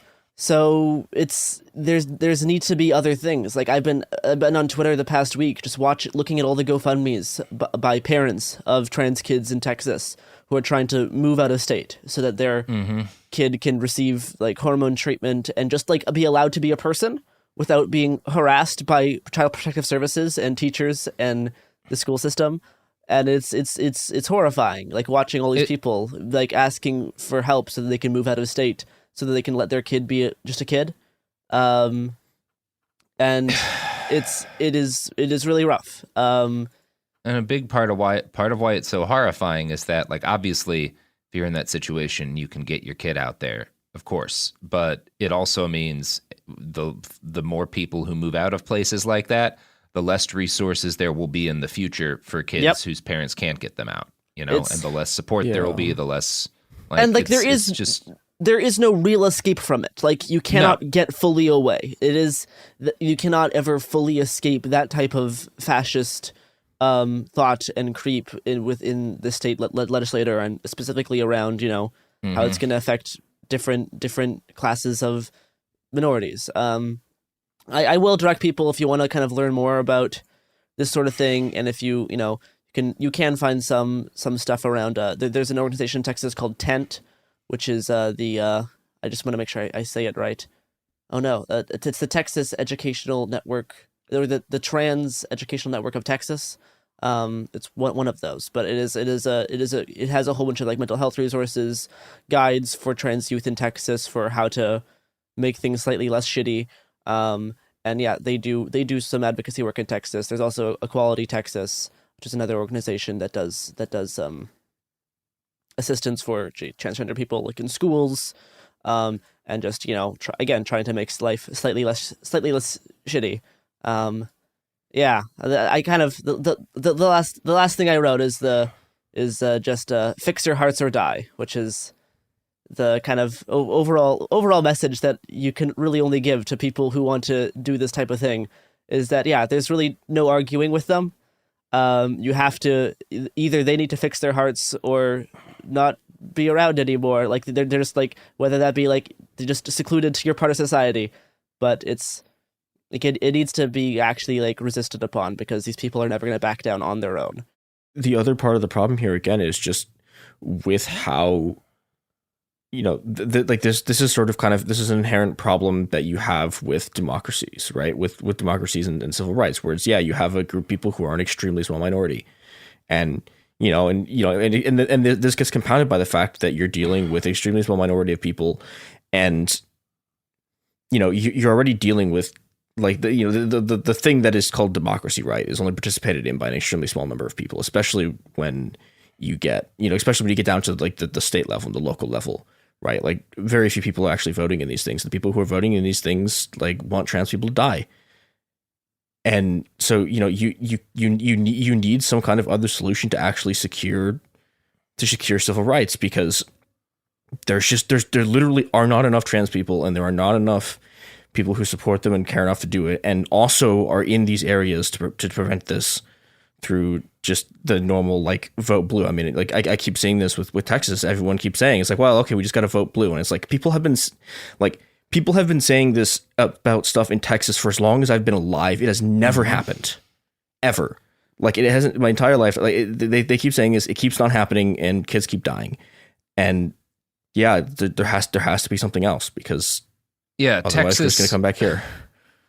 Texas has been laboriously constructed as a political entity to stymie all of your liberal dreams of it going purple, and it will continue to be for the foreseeable future. Like you cannot. This is not a voting issue. This is I mean, like I said, some kind of force is going to have to be used to oppose these people. They wouldn't listen if you voted them out. You know, and they do stop. they themselves do force. You can look at all the stuff they've been doing. This is force. Yeah. And even like regular people, like this whole like thing of like, yes, you should like report to your neighbors if you see a kid who doesn't look like a regular, normal, boring cis child, then yeah, you should report them. You should go harass everyone who works in your school board so that they ban all books referencing anything related to being queer. It's like they do take steps to actually hurt other individuals. Yeah. And they can do it through these means that, you know, they don't necessarily have to always punch you in the face, but they can sure direct the state to send agents to your house to intimidate, harass you, and threaten to take away your children. Yeah. Or they can, you know, if you're a therapist or a teacher, you can be fired or put in jail for failing to report, you know, kids who don't subscribe to their Christian supremacist ideas of like traditional gender roles. Because again, it's not even all. It's like again, there's not tons of trans people in general usually. So like this is just gonna affect a lot of cis kids as well who maybe don't want to. Who just want to dress cool. Like it's like it doesn't even just like it does affect everybody. So it's a horrible thing that is not even like there's no escape from it, and it will affect you whether or not you're trans or not. Yeah, like, I think it's important also to talk about the mandatory reporting stuff because you know, even mandatory reporting in general, like even like I've had things where I was in a school and my school essentially turned into a police state because there are people who I couldn't talk to about things because of things that happened to me that if any of them heard it, and one time someone did and I had to literally beg them like on my knees not to report me, right? Not to report the thing that had happened to me because if that had been heard, like, and if that had actually been reported, it would have started an enormous process and I would have had to, you know, like I would have had to, you know, deal with this, like this is an institutionalized thing. And that, like the absolute terror that this kind of stuff creates where you have to watch every single word that you say around all of the adults in your life, because if you don't do it, they are going to report you. The level of psychological terror you are inflicting on people is horrific. And that in and of itself just is a cost. Like, and it is something that is going to contribute to trans kids killing themselves. And it's just that simple and that bleak. It is such a life and death issue. So you have to really be forced to go. It goes into like, it's like a very like ontological issue as well. And it deals with so many things around the nature of like being and what you're allowed to be inside this societal construct. And they're just trying to make that impossible for so many people and make everything so limited in their very narrow version of what they want the world to be that makes them feel comfortable. Yeah, and you know, because it's not what the world is, they have to use violence to do it. Yeah. So because it's stuck, because that is the rule, that is the rules that we're playing by, that is the game we're playing. Yeah, my only the default response to be for those people is they need to fix their hearts or die and just get out of the way. And because they already have that for us, except they don't want us to fix their hearts, they just want us to die. So like we are way more empathetic than they are, because they can just not be transphobic. They can just not do these things. But if they're gonna keep doubling down, then if you want to play by their rules, then we need to start playing by their rules, because they're not going to have, if they're not going to change the rules, then that is the game that they want us to do.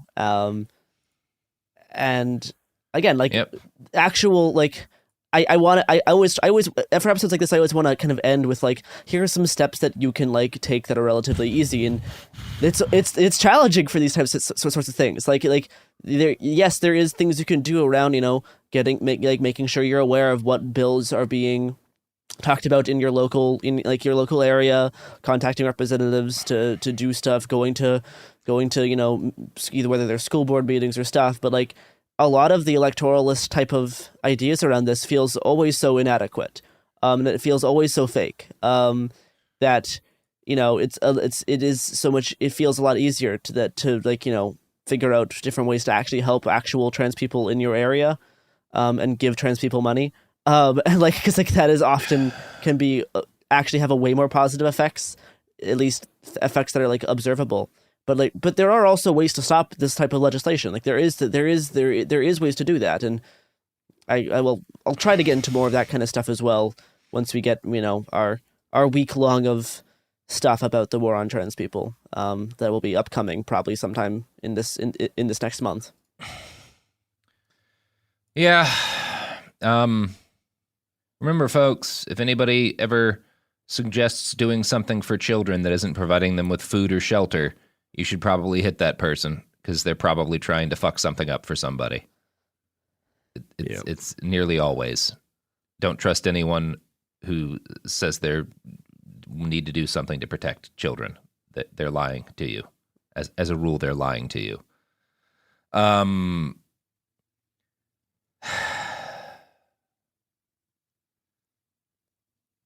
Anyway, you guys, how's the... Boy, that Star Wars. Oh yeah, I love when there's spaceships. There's the Obi-Wans coming out. That'll be good. I am excited for the Obi-Wans, because the Obi-Wans will be good. Speaking of Ewan McGregor, a few months ago I saw the film Velvet Goldmine, starring Ewan McGregor, which is a wonderful, like, pseudo-fictional film, but about kind of the glam rock era inside Britain. It's very, very gay. A whole bunch of very good twink action. And there was one scene where Ewan McGregor's character, he's kind of based off one of those types of music people. I forget which one it is. I think Ziggy Pop. Oh, I think he's playing like a kind of a version of that. But there's one scene where he's doing a performance where he takes all of his clothes off on stage, and you get to see Ewan McGregor's dick. And what? Yeah, Great. You do. So if people want to see a kind of David Bowie-esque film starring Ewan McGregor, it has like a weird gay emo Christian Bale as a twink, and a whole bunch of other really solid twink stuff. I would recommend watching Velvet Goldmine. It has a lot of great stuff, and you do very early in the film get to see Ewan McGregor's penis just flapping around on stage, and it's pretty good. It's Garrison. Speaking of movies where you see a famous person's dick, if you want to see another famous penis, the movie Galaxy Quest contains several shots of Tim Allen dong. You want to see Tim Allen's hangin' wang. As someone who's seen both Galaxy Quest and Velvet Goldmine, and who appreciates both films dearly, Ewan McGregor is miles hotter than Tim Allen. Tim Allen's dong shot is not hot. It is not pleasing. It is not supposed to be. He is hungover in his like bathrobe, leaning over, groaning. But if you want to see Rainer Fassbender's dick, Germany in Autumn. Okay, I could do that. Very weird movie. However, all right. In terms of actionable things to make you feel better, everyone go watch Velvet Goldmine, because it has some very good gender play. It has wonderful stuff around gender, wonderful stuff around gayness, and the film from like the 90s where there was like lots of gay fucking, and you're like, wow, how was this film made in the 90s? Because it is a whole bunch of like big name actors now who were like unknown at the time, all being gay and fucking each other, and you're like, holy shit. All right. Well, folks, that is that's what we got. There's your action items. That's your action item. Go watch Velvet Goldmine. Make everyone you know watch Velvet Goldmine. It'll make you feel good about gender. And take screen grabs of Ewan McGregor's dick, make burner Twitter accounts, and just start posting. Just get it out there. Get it out there. The world needs to know. Throw some of Tim Allen's dick out there too. Don't be choosy. Okay. Stick it all the dicks. All right. Well, that's going to be the day. That's the show.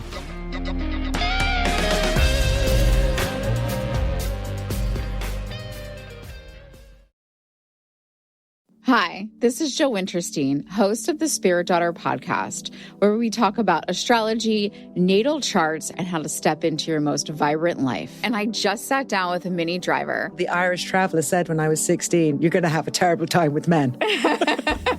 Actor, storyteller, and unapologetic Aquarian visionary. Aquarius is all about freedom-loving and different perspectives, and I find a lot of people with strong placements in Aquarius are misunderstood. A Sun and Venus in Aquarius in her 7th house spark her unconventional approach to partnership. He really has taught me to embrace people sleeping in different rooms, on different houses, in different places, but just an embracing of the isness of it all. If you're navigating your own transformation or just want a chart-side view into how a leading artist integrates astrology, creativity, and real life, this episode is a must listen. Listen to the Spirit Daughter podcast starting on February 24th on the iHeartRadio app, Apple Podcasts, or wherever you listen to your podcasts.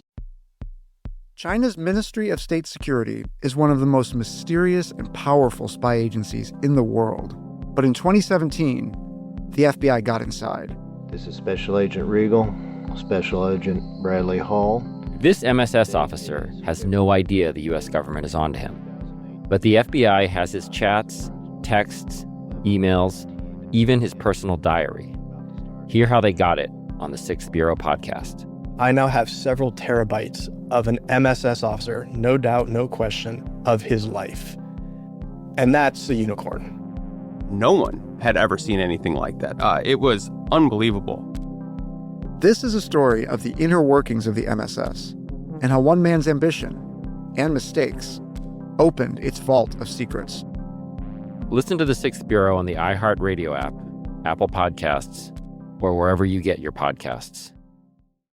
In 2023, a story gripped the UK, evoking horror and disbelief. The nurse who should have been in charge of caring for tiny babies is now the most prolific child killer in modern British history. Everyone thought they knew how it ended. A verdict, a villain, a nurse named Lucy Letby.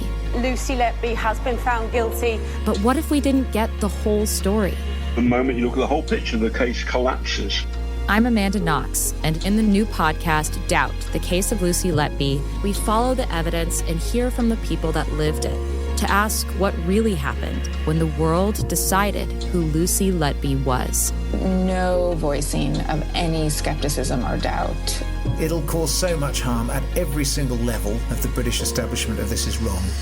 Listen to Doubt, the Case of Lucy Letby on the iHeartRadio app, Apple Podcasts, or wherever you get your podcasts. I'm Clayton Eckerd, and in 2022, I was the lead of ABC's The Bachelor. Unfortunately, it didn't go according to plan. He became the first bachelor to ever have his final rose rejected. The internet turned on him. If I could press a button and rewind it all, I would. But what happened to Clayton after the show made even bigger headlines.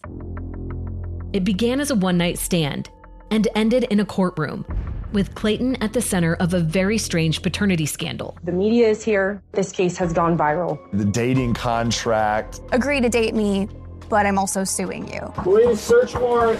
This is unlike anything I've ever seen before. I'm Stephanie Young. This is Love Trapped.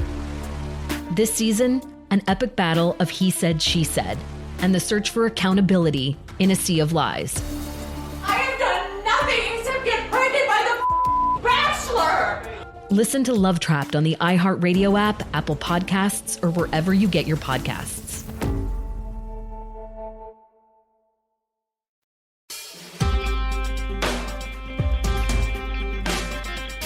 Welcome to It Could Happen Here, a podcast that is you know, this is a podcast about the world falling apart. The world is, in fact, falling apart extremely quickly right now. And I'm your host, Christopher, and I am here today to talk about an immense occupying army with an extensive record of torture and extrajudicial killings. I am referring, of course, to the Chicago Police Department. And with me to talk about yet more just absolute horrors that this department has committed here and worldwide, I have Raven, who is a journalist from Chicago Free Media. Raven, welcome to the show, and thank you for joining us. Hi, thank you for having me. Yeah, how have you been holding up in these? Oh boy, things are going bad times. Yeah, you know, we had discussed doing this interview earlier this week, and I don't think either of us expected Russia to invade Ukraine last night. Yep, that was yeah, and that wasn't even the it was the convoys going. Yeah, this is a time of chaos and death. But I think it's important to understand that it has always been a time of chaos and death, and right. Yeah, and I think it's especially where the Chicago Police Department is concerned. We've talked about some of their more famous crimes on the show, but I wanted to have Raven on to talk about a police killing that I don't think got that much attention. I mean, it got a lot of attention in Chicago, but even inside of Chicago, I don't think it's as well known as some of the other police killings. And that's the killing of Rekia Boyd. Raven, do you want to walk us through how, basically what happened the night that Dante Servin killed Rekia Boyd? And yeah, we can start from there. Sure. I mean, there's some context here for sure about sort of the way we ignore the murders of Black women specifically. Yeah. And you know, Rekia Boyd was murdered after sort of like the first wave of national Black Lives Matter protests. So it wasn't like it wasn't on the radar, right? That people weren't talking about police killing Black people. But there is this longstanding issue, of course, with like the killings of Black women specifically not getting as much attention, right? And this was just such a horrible incident that, like, I mean, looking at the details, even though I live here and I was like around when it happened, and some of our other, you know, the other journalists in our collective covered the protests and the court drama and everything, it still just blows my mind the way this happened. And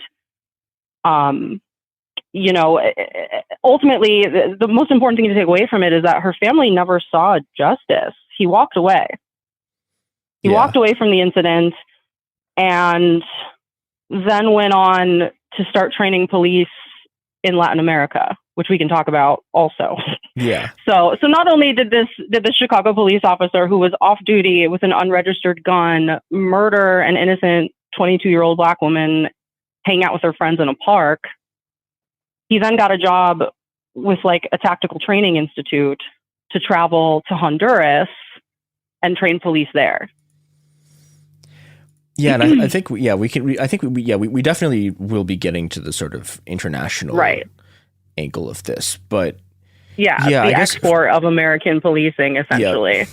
Yeah, but I guess for people who aren't familiar with what happened, can we walk through that? Yeah, so Servin showed up at a park with an unregistered gun. Witnesses reported that he smelled like alcohol that night. He may have been drinking. I don't know that was ever verified, but certainly wouldn't be surprising. Showed up at this park to complain about a group of people making noise. And one of Rekia Boyd's friends approached the car with his cell phone in his hand, which Servin then would go on to say thought was a gun, and started firing shots and shot Rekia Boyd in the head. He wasn't on duty. He wasn't actively policing. This was a totally outside of the realm of duty incident, right? Yeah. And no weapon was ever recovered from the scene, nothing like that. I mean, it was, there was in no universe was there any justification for this, right? Yeah. It defies logic, like that it could even happen this way. And after it happened, so not only did he kill Rekia Boyd in this park, but after it happened, there was just a lot of missteps in the justice system. And it had been, I want to say 17 years at that point since a Chicago cop had actually been charged with murder, right? So it had been a long time since there had been even any accountability. And basically the prosecutor, there was something called a directed verdict where the prosecutor essentially undercharged him intentionally, or we think it was intentionally, with reckless conduct and manslaughter. And the judge tossed the case because the judge was saying, it didn't even meet the criteria for reckless conduct because it was clearly first-degree murder. And then he couldn't be tried again because of rules surrounding double jeopardy. Which is what? It's such, I was reading this, it's just baffling. It's this whole thing is it's very seems very clearly set up to fail. It's we're gonna intentionally have a case where we try this guy with things that you cannot convict him of because it's not like manslaughter. He drove up and shot her. Right.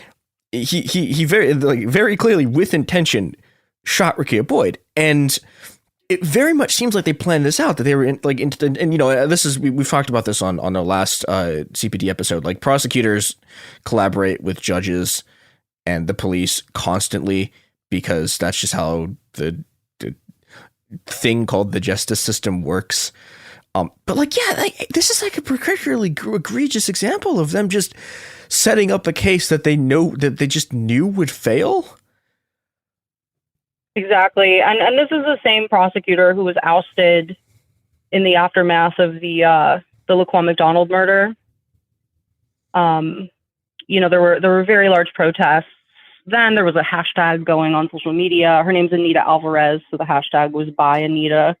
Yeah, and the thing with Anita Alvarez, I think people outside the city probably don't know much about this, but this Anita Alvarez was so hated that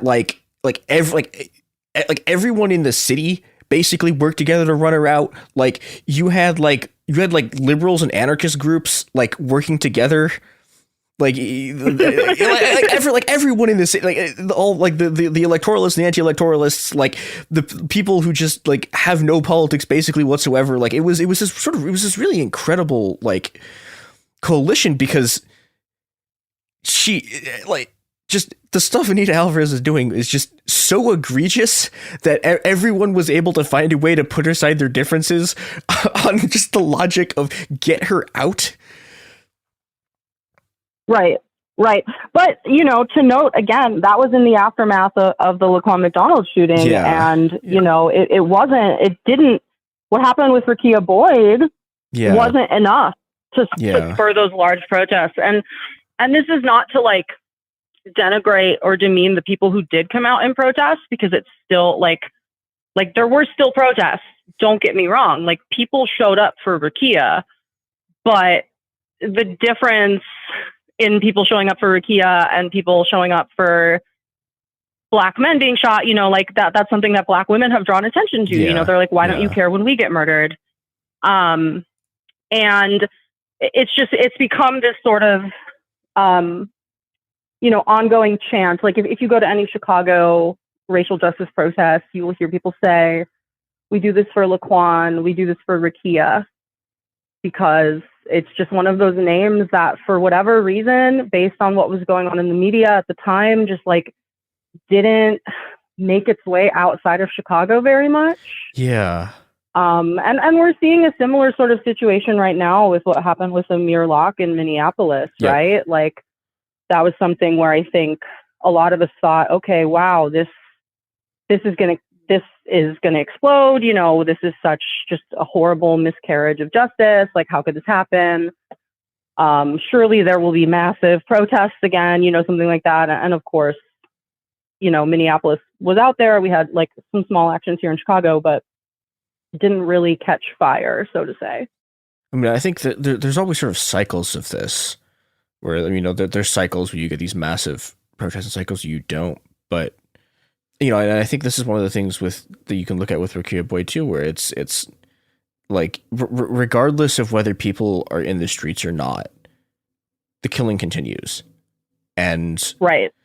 Yeah. And I think that's just sort of, that's an extremely grim thing to live with, but that just, you know, that's just what the police is. Right. And until, you know, until they're actually stopped, you're just going to keep getting this cycle of, I don't even know if selective outrage is the right word, but you get these cycles of people who get murdered, and there's these protests, and people who get murdered and get forgotten.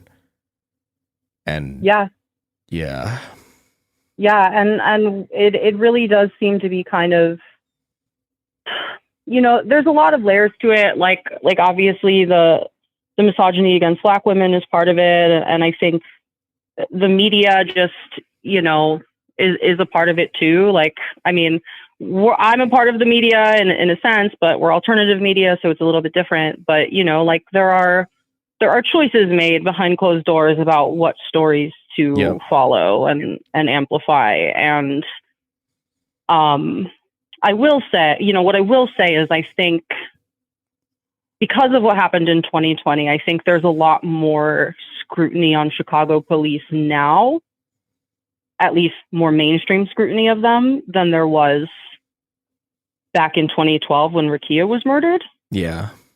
And that's not to say that we're doing enough, because we absolutely are not. Nope.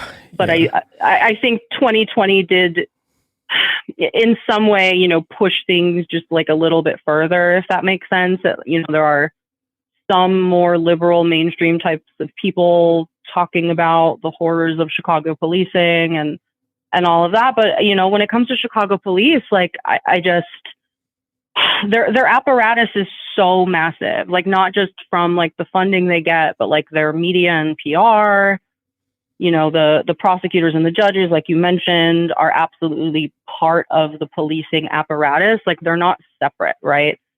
It's prosecutors are cops, and we have a prosecutor for a mayor. And she is a cop. And you know, it was Black youth who tried so hard to speak up about this before she was elected and said, like, Lori Lightfoot is a cop, and people didn't listen to them. And that's where we're at now, where we have this prosecutor for a mayor who's, because of her background, like she can only view things through a punitive lens. Like her answer to everything is just punishment. How can we punish people? Yeah, like one of the things she was trying to do recently was she wanted to do these like basically this measure where they called it like an anti-gang funding thing, but it was basically just like if there's a group of people, the cops can just take money from them. And it was like, it was this incredible thing. Like it was, you know, part of what's going on here is that I've talked about this before, but like Lori Lightfoot is, you know, at the time, I think people voted for her partially because they just didn't listen. And the Northsiders were just like, oh, hey, look, it's Lori Lightfoot. But then, you know, like part of it was like she ran as like the anti-machine candidate. And it was like, no, she's just a cop.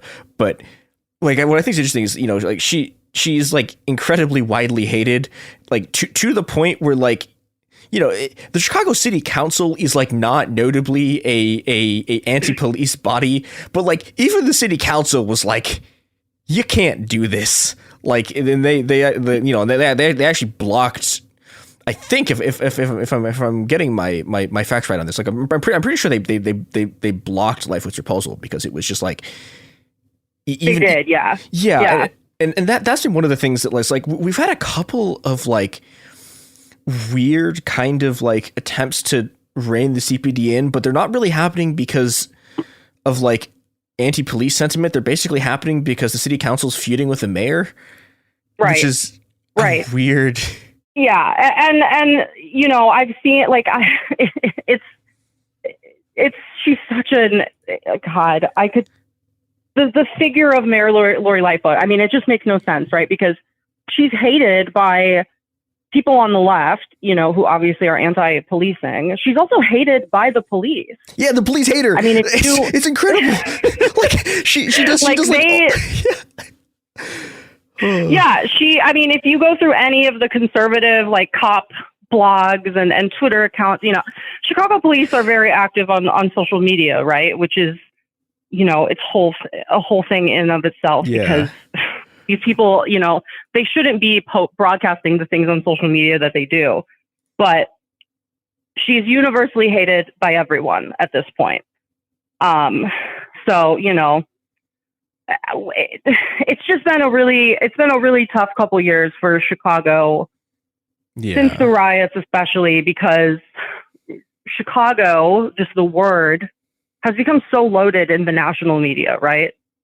Like, it's become this racist boogeyman, essentially, for, like, what could happen to your city if the woke mobs successfully defund police, or, you know, whatever, which is completely at odds with reality, because at no point have we defunded the police. Like, their budget just keeps increasing. Yeah, like what's their budget? It's like is it? I want to say it's 40% of the total budget, but I think that's low. It's something like that. I mean, it's billions of dollars. Like, we're pumping billions of dollars into this standing army that is basically occupying 40% of Chicago's budget goes to the police department. Right. And, you know, all of that money could obviously be spent on other things. And we know what reduces crime. I mean, obviously we could get into, like, the category of what even is a crime, right? Yeah. Like, there are certainly lots of things that shouldn't be labeled crimes that are, but we know that communities with resources don't have significant violent crime problems. Like, we know that lifting people out of poverty and giving them opportunities and homes and all of these things, like, we know that reduces interpersonal harm. And instead, we just keep looking at everything through this lens of punishment. Yep. And how punitive we can be. Yeah. Yeah, and it's been, I don't know, the Chicago Police Department is just an absolute horror show. And it's a horror show, and they're also, like, it's a horror show not just because of how evil they are, but also because they're incompetent, right? Yeah. So, like, you've got them doing all of these really bad things, and then they also just, like, struggle to cover up their crimes. And they're messing up, like, along the way at every step. Yeah, and it's I don't know. They have the CPD's, like, it's they have this kind of, I mean, I don't know how exactly unique it is, but I think going back to our sort of theory of, like, every police department has one thing that they're really good at. It's the CPD has this unique combination of, like, incompetence, torture, and crime that they do. That's, like, I think sets it apart from a lot of other police departments. Yeah. I think that's a good place to sort of jump off into the second, I guess, part of the Rekia Boyd story, or really, it ceased to be the Rekia Boyd story. It's the story of Dante Servin, which is his role in essentially exporting American policing and the horrors of the horrors of the American police system and the horrors of sort of American imperialism to other countries, because it is not enough that the CPD murders people here. They've also got to do it other places. Right. And so there was a Chicago Reader piece written about this back in February 2020.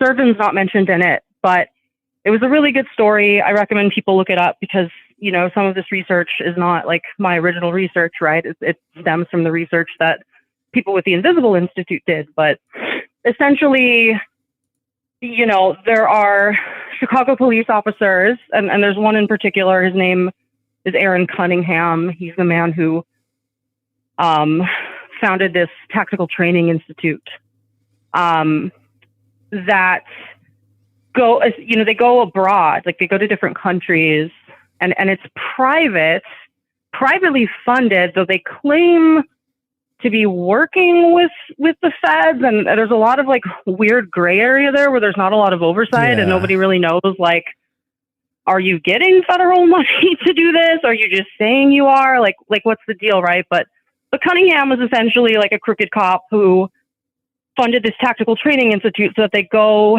overseas to under-resourced countries with under-resourced police departments and train them in how to be police. They train them in crowd control. They train them in like narcotics and drug investigations. They train them in like gang warfare, you know, all of these things, right? And these are countries that have tremendous issues with, like, you know, outright warfare going on between gangs and the existing police forces, right?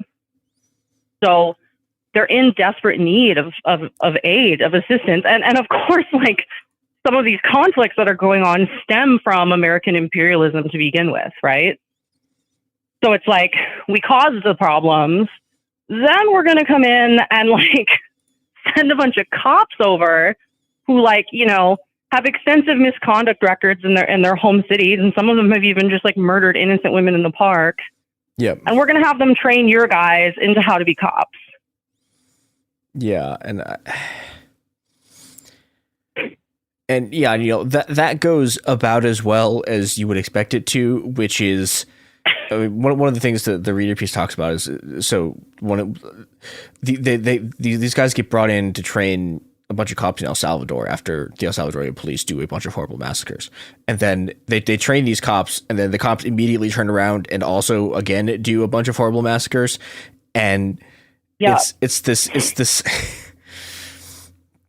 You know, I mean, I don't want to de-emphasize the fact that like El Salvador, for example, like is a place that has its own like native right wing, like it has its own El Salvadorian like right wing death squads, right? And they've you know they've been backed by the CIA, but like and I don't want to like underplay just how violent just like the local reactionaries are. Because it's not like they wouldn't also be death squads if the U.S. wasn't there, but like the U.S. you know and the Chicago Police Department sending people to train them is making them even worse, and it's and every place has their own right-wing reactionaries, right? Yeah, like we're seeing right now to loop everything together and just bring us back to like what's going on with Ukraine and Russia. It's related, you know, like both sides of this conflict have their own reactionary right-wing forces, right? Yeah. And anywhere you go around the world, that's going to be a thing. And empires like the American Empire or the Russian Empire or the El Salvador Empire, you know, whatever empire, they're going to be looking for ways to take advantage of those forces. Yep. To achieve their own ends. I think that what I think is important, like one of the things I think is important about this politically is to understand that there is a like there is an incredible amount of international solidarity between cops. Right. They have, you know, like you know, I think there's a book called The Thin Blue Line International, but it's I mean, that's a thing. Like you see this basically everywhere. The cops, like the cops know which side they're on, and it's the side of the other cops. And I think this is something that confuses a lot of people, because you get things like for example, like the Chinese police, right? Like the Chinese police, like were trained by, I think, I mean, well, you know, okay, so the like the Chinese police in Hong Kong, for example, like that police force, like, is still literally just a colonial British police force. They didn't even bring in new people. They just like promoted a new person who was a British colonial police officer and then made them the new head of the police. And then, you know, and those cops are also trained by, they're trained by American cops, they're trained by British cops. They're trained a lot by Israeli cops. This is the same thing, you know, this is the same thing with the you know, like this is the sort of the same effect that gets you like Erik Prince, like, you know, being like hired by the CCP to run stuff in Xinjiang. Like it's there's an incredible right wing sort of militarist cop alliance that go just you know, it's a kind of international police solidarity that scrambles a lot of the sort of perceptions of what people think, like how people try to think about the world, because right. Yeah, and you know, and like it, fundamentally, like the basis they have is the defense of property and the defense of sort of the I usually call it like the global white supremacist regime, and they all know, you know, like when an American cop goes to El Salvador, like they know which side they're on. They're on the cop side, and it's right. And you know, and they share information, they share weapons, they share tactics, they share, I mean, just literally people. They share training, right? And yeah, and of course, because again, it's the CPD, they share Dante Servin. Yeah, and so he, you know, apparently at some point, very shortly after the murder of Rekia Boyd, it looks like, based on what I've seen on his social media and what I've pieced together from his employment history, it looks like he had begun working with one of these tactical training institutes right before the murder. And then he murdered Rekia Boyd. And I mean, I guess technically I'm not supposed to use the word murder, but you know, whatever, I'm murder. Fuck him.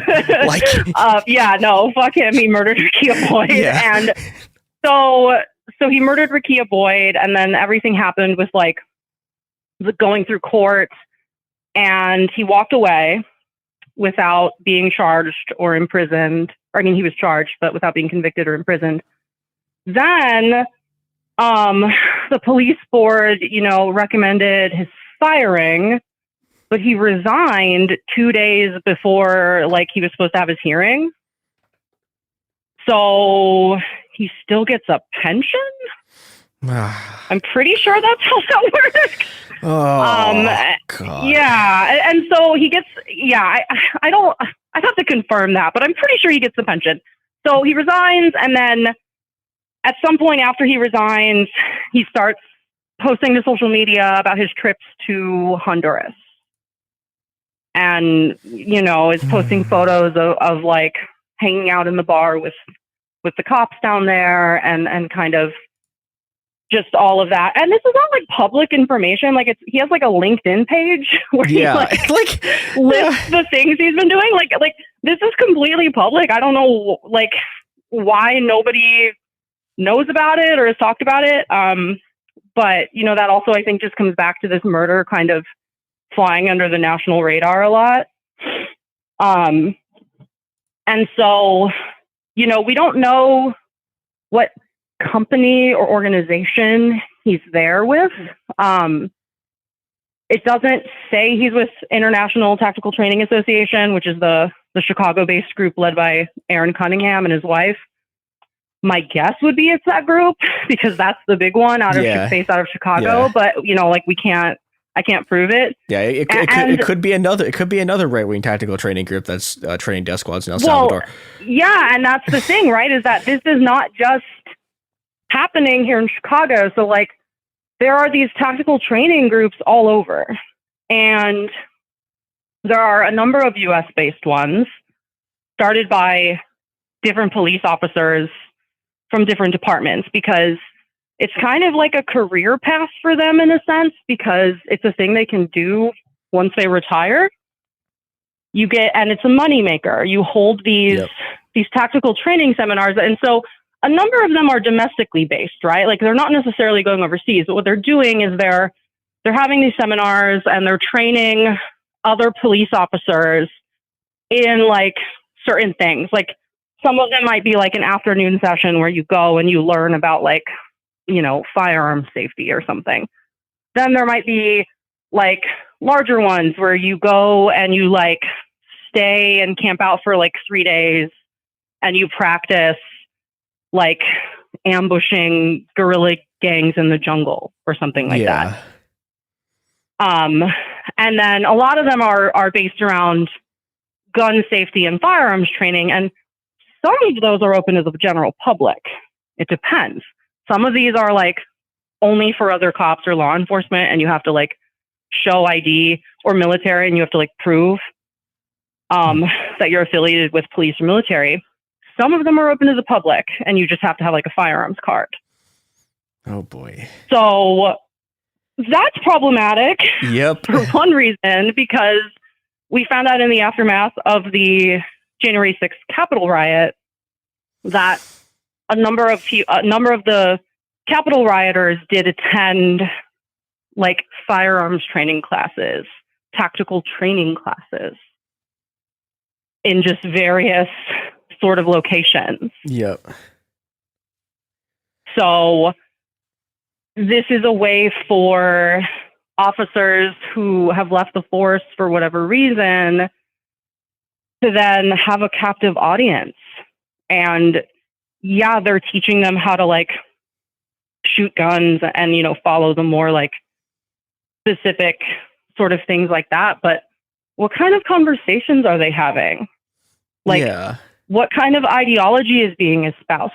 What kind of other people are showing up to these meetings, and what are they talking about? What groups are they recruiting for? What are their affiliations?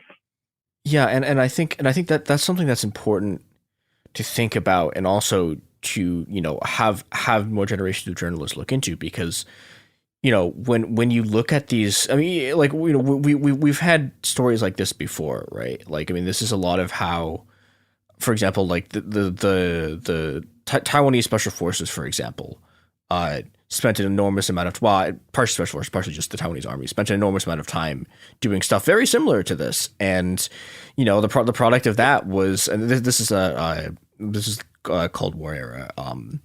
They're doing this in the 70s, they're doing this in the 80s, some extent in the 60s. You know, and I mean, the product of this is like Arena. The product of this is, you know, like one of the people they trained did the El Mozote massacre, like, and that kind of stuff. You can trace these influence networks, and you can trace these sort of I mean, a lot of this is, I mean, literally just funded by weird cults. But you can, you know, you can trace these different sort of paramilitary and intelligence influence networks, and what you see at the end of them is a lot of the time it's just a bunch of fascists, and it's a bunch of fascists doing coups, and, you know, like in some sense, like, yeah, this is a kind of like, you know, like liberal democracy has this sort of problem, right? Which is that in order for liberal democracy to, you know, function as a liberal democracy, you have to have cops. And that means that you're, you know, you are producing domestically and internationally a group of just ferocious, bloodthirsty right-wing murderers. And you're giving them state authority, and you're giving them all these training and weapons. And, you know, the product of that is they do what they're trained to do, which is they kill people, they torture people, they train other people how to do this. And yeah, you get these cascading series of effects that lead, you know, a bunch of people taking these classes January 6th. They lead them to coups all over the world. They lead them to death squads all over the world. This has been It Could Happen Here. Join us tomorrow for part 2 of our interview with Raven. You can find us at Instagram and on Twitter at Happen Here Pod. Check out the Cool Zone for more of our podcast, and thank you for listening.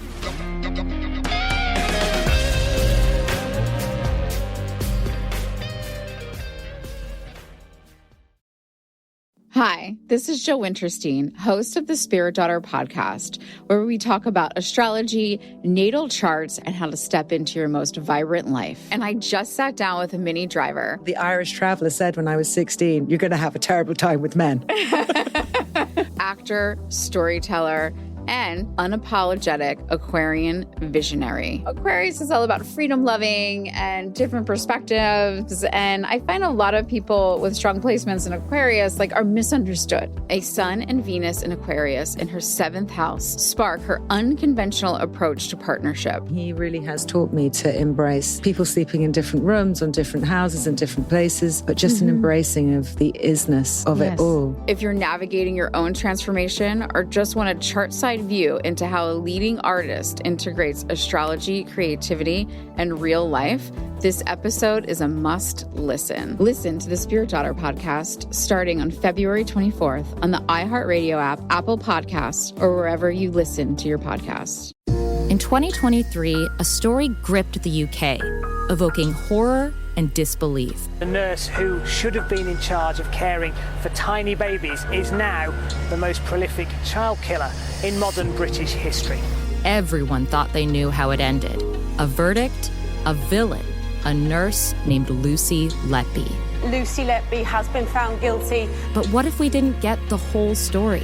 The moment you look at the whole picture, the case collapses. I'm Amanda Knox, and in the new podcast, Doubt, the Case of Lucy Letby, we follow the evidence and hear from the people that lived it to ask what really happened when the world decided who Lucy Letby was. No voicing of any skepticism or doubt. It'll cause so much harm at every single level of the British establishment of this is wrong. Listen to Doubt, the Case of Lucy Letby on the iHeartRadio app, Apple Podcasts, or wherever you get your podcasts. China's Ministry of State Security is one of the most mysterious and powerful spy agencies in the world.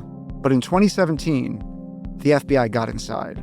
This is Special Agent Regal, Special Agent Bradley Hall. This MSS officer has no idea the U.S. government is onto him.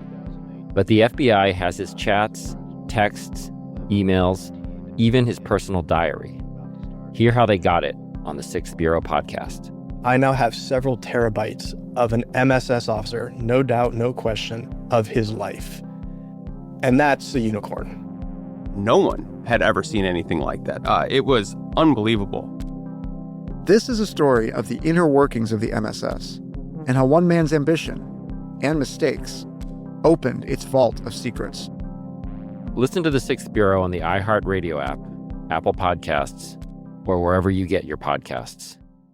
I'm Clayton Eckerd, and in 2022, I was the lead of ABC's The Bachelor. Unfortunately, it didn't go according to plan. He became the first bachelor to ever have his final rose rejected. The internet turned on him. If I could press a button and rewind it all, I would. But what happened to Clayton after the show made even bigger headlines. It began as a one-night stand and ended in a courtroom, with Clayton at the center of a very strange paternity scandal. The media is here. This case has gone viral. The dating contract. Agree to date me, but I'm also suing you. Police search warrant. This is unlike anything I've ever seen before. I'm Stephanie Young. This is Love Trapped. This season, an epic battle of he said, she said, and the search for accountability in a sea of lies. I have done nothing except get pregnant by the Bachelor! Listen to Love Trapped on the iHeartRadio app, Apple Podcasts, or wherever you get your podcasts.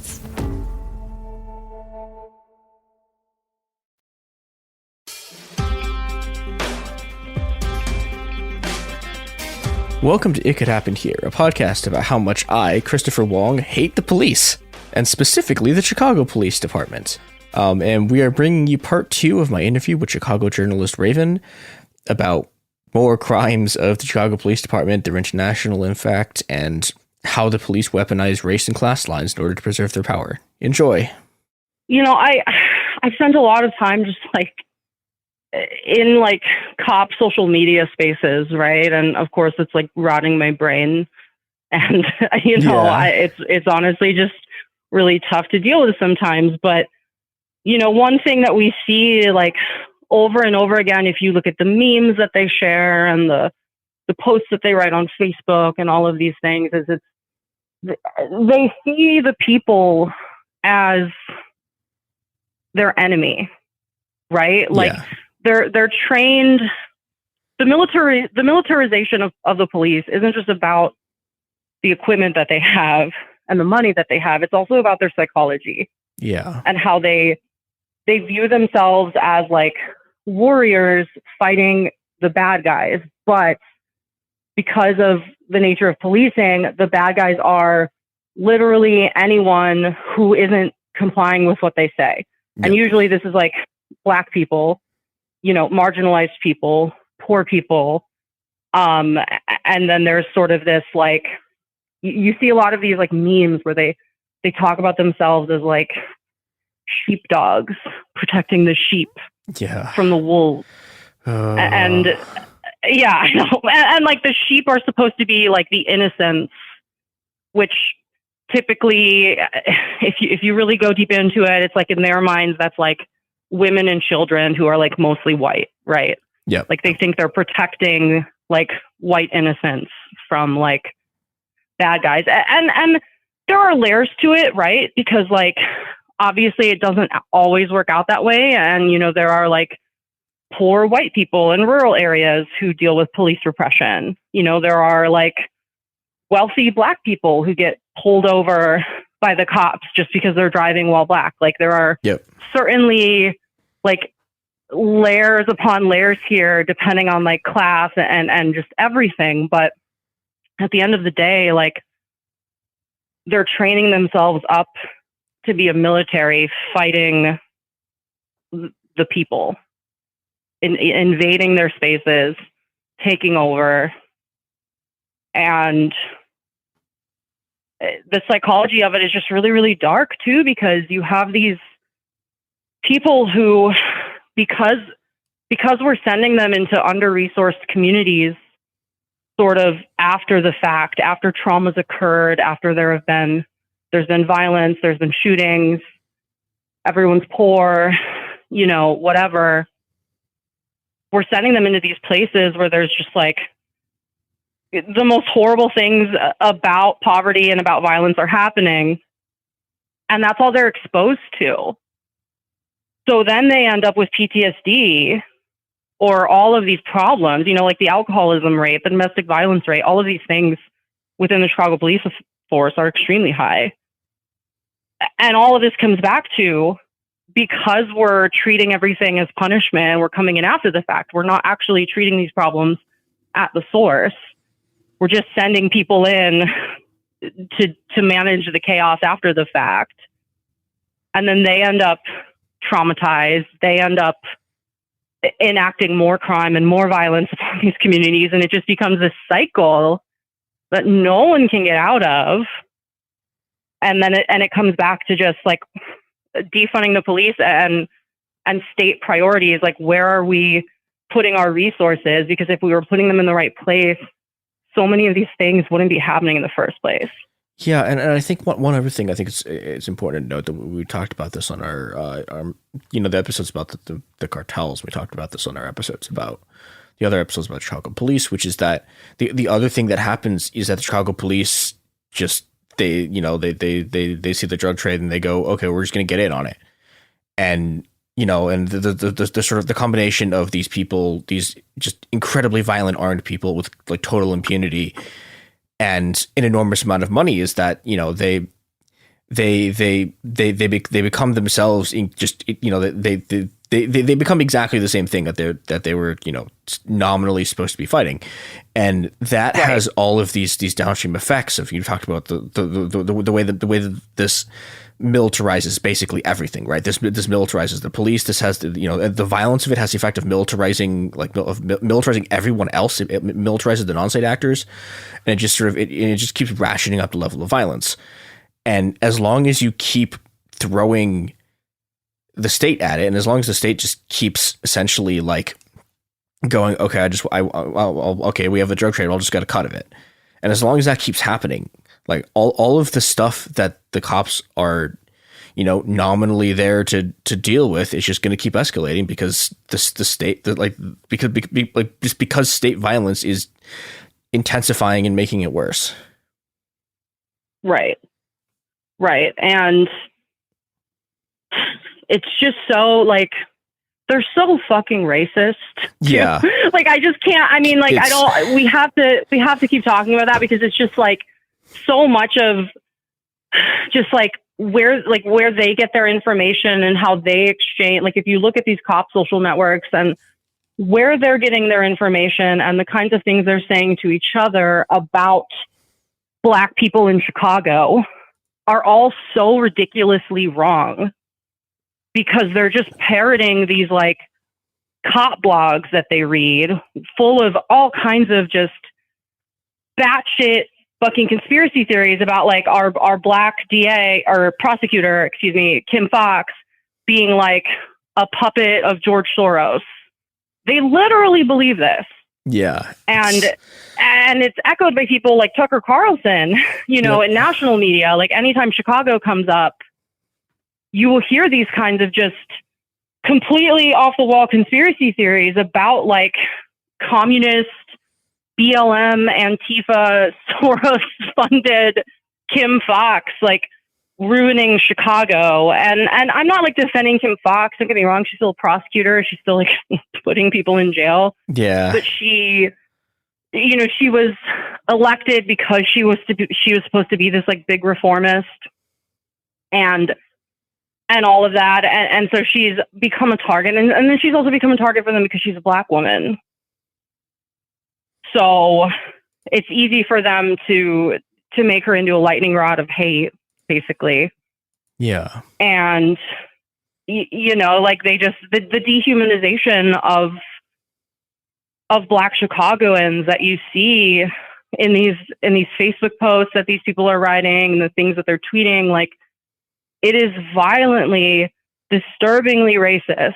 And all of that comes back to just how they view themselves as like an occupying army in these communities. Like they don't view themselves as like cooperative partners in helping these communities. Like it's no, we're there to occupy. We're there to extract resources.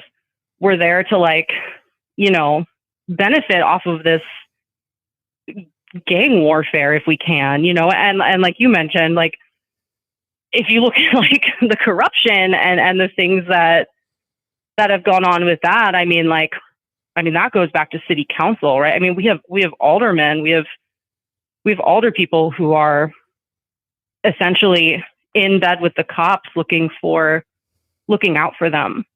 Yep. And, like they're dedicated cop aldermen. I mean, like all of our Chicago alder people, are Democrats by name, but it's like, no, we have 5 or 6 alder people who are Republicans. Yeah. Like they call themselves Democrats because they wouldn't be able to be elected in Chicago if they didn't, but they are absolutely like cop loving Republicans. They just call themselves Democrats because they like support gay marriage or whatever. Yep. Well, it's because it's Chicago and you can't run as a the only time a Democrat has ever lost one of these elections was the time why am I blanking on the name of the cult? The time a LaRoucheite accidentally won the primary and then lost the okay. like that's basically it. Like, yeah, I mean it's this is a Democratic city, but a Democratic city just means incredibly right wing and police, which right. Yeah. And when you look at the history of policing in Chicago, you have to go back decades and decades and kind of look also too at like where a lot of these cops came from in the aftermath of like the dissolution of like the official like mafia and like Al Capone and all that stuff. Yep. You had a lot of working class immigrants from like European communities, like the Polish community, the Irish community, the Italian community.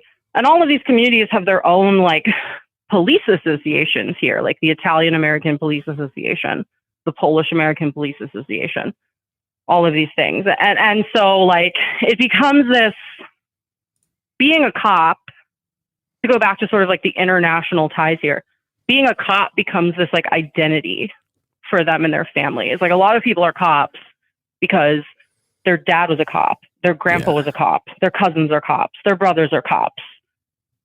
There's like a family honor sort of in like being a cop, and a lot of them show, you know, and that goes back to why they show so much solidarity too with like cops from other countries, is it's like the profession in and of itself is lionized. And then on top of that, you have right now in Chicago, like, because of gentrification, because of just like immigration patterns and the way communities have changed, we have these like traditionally Polish, Italian communities that feel like they're being encroached upon by mostly like Latinx communities. So we had, for example, like, you know, this shooting, the murder of Anthony Alvarez up on the northwest side, the far northwest side of Chicago last year. And in the aftermath of that, we saw a lot of like tension between the traditional like Polish American community up there and then the new wave of like Latinx immigrants. And the problem is a lot of the people in the Polish community up there have family and relatives who are cops.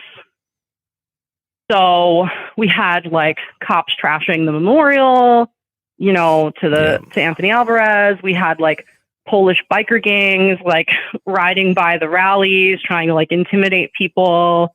And it all comes back to like white supremacy and just straight up racism, right? Like, So there's another example of that with like the Columbus statue that was sent here by Mussolini that eventually, so one of the, I guess you could call it the second wave of the uprising in Chicago was a bunch of people, like enormous numbers of people throwing things at cops who were attempting to defend this statue. And this was like a huge, like the Italian, like American, like the right wing of it got like extremely mad about this. And there was all of this sort of, I don't know, there's all this sort of tension between these different communities. Yeah. And some of that comes back to like also the construction of the interstates, right? So like I don't know when they started building the highways down by UIC is like in the 50s or the 60s, right? You had this like traditional Italian American community down there by University of Illinois at Chicago and like on Taylor Street. And then people built the highway and it like fucked up a bunch of shit. You know, some people had to sell their homes, you know, their traditional neighborhood was like destroyed, all of these things. And then this university is built and that coincides with that. And so you end up getting a lot of like old school racist Italians getting pissed at the students and at the school and everything in the aftermath. And it's a really, really multicultural school. I don't know if you're familiar with UIC. Yeah, but it's like, went there. Yeah, so UIC has like one of the largest immigrant student bodies like in like the country. It's just a very, very diverse school. I'm pretty sure white people are actually a minority if you look at like the demographics of just like how people identify in student surveys. UIC is the University of Illinois in Chicago. It's one of the big universities in the city. Yeah, just for the non-Chicagoans. Different. There's a different one, University of Chicago. That's like down in Hyde Park. Yeah, that's the one I went to, which is cursed in many ways.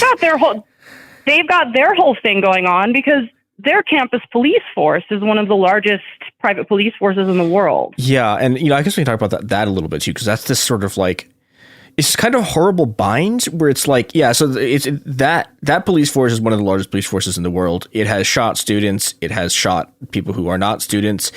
It does a bunch of horrible things. But then, some things that there's this kind of trap, right? Because like one of the things that happens is like, well, okay, so you get rid of the UCPD, right? And then okay, so they're going to bring the Chicago Police Department in. And it's like the Chicago Police Department are like one of the few institutions in the world that's worse than like the regular UCPD. And it's, and that was one of the things that was really inspiring in 2020 was just the way that they abolished the Chicago Police Department like movement was sort of like enfolded in this broader attempt to just abolish Chicago police in general.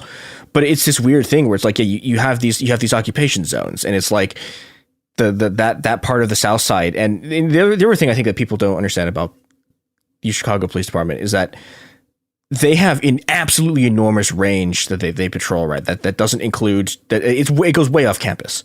Like they have an absolutely enormous range of things they can include, and they do things like they'll just like lock down the entire campus, and this will just happen because they'll be like chasing someone who like one of the times while I was there, someone like they like stolen something from like a video game store.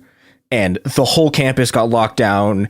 Like the cops were screaming at everyone to stay in the buildings. Like, and they just like, they had this like enormous numbers of cops just sort of like swarmed through the entire campus for like an hour. And this just like happens. I mean, there's cops everywhere. They do stuff like that.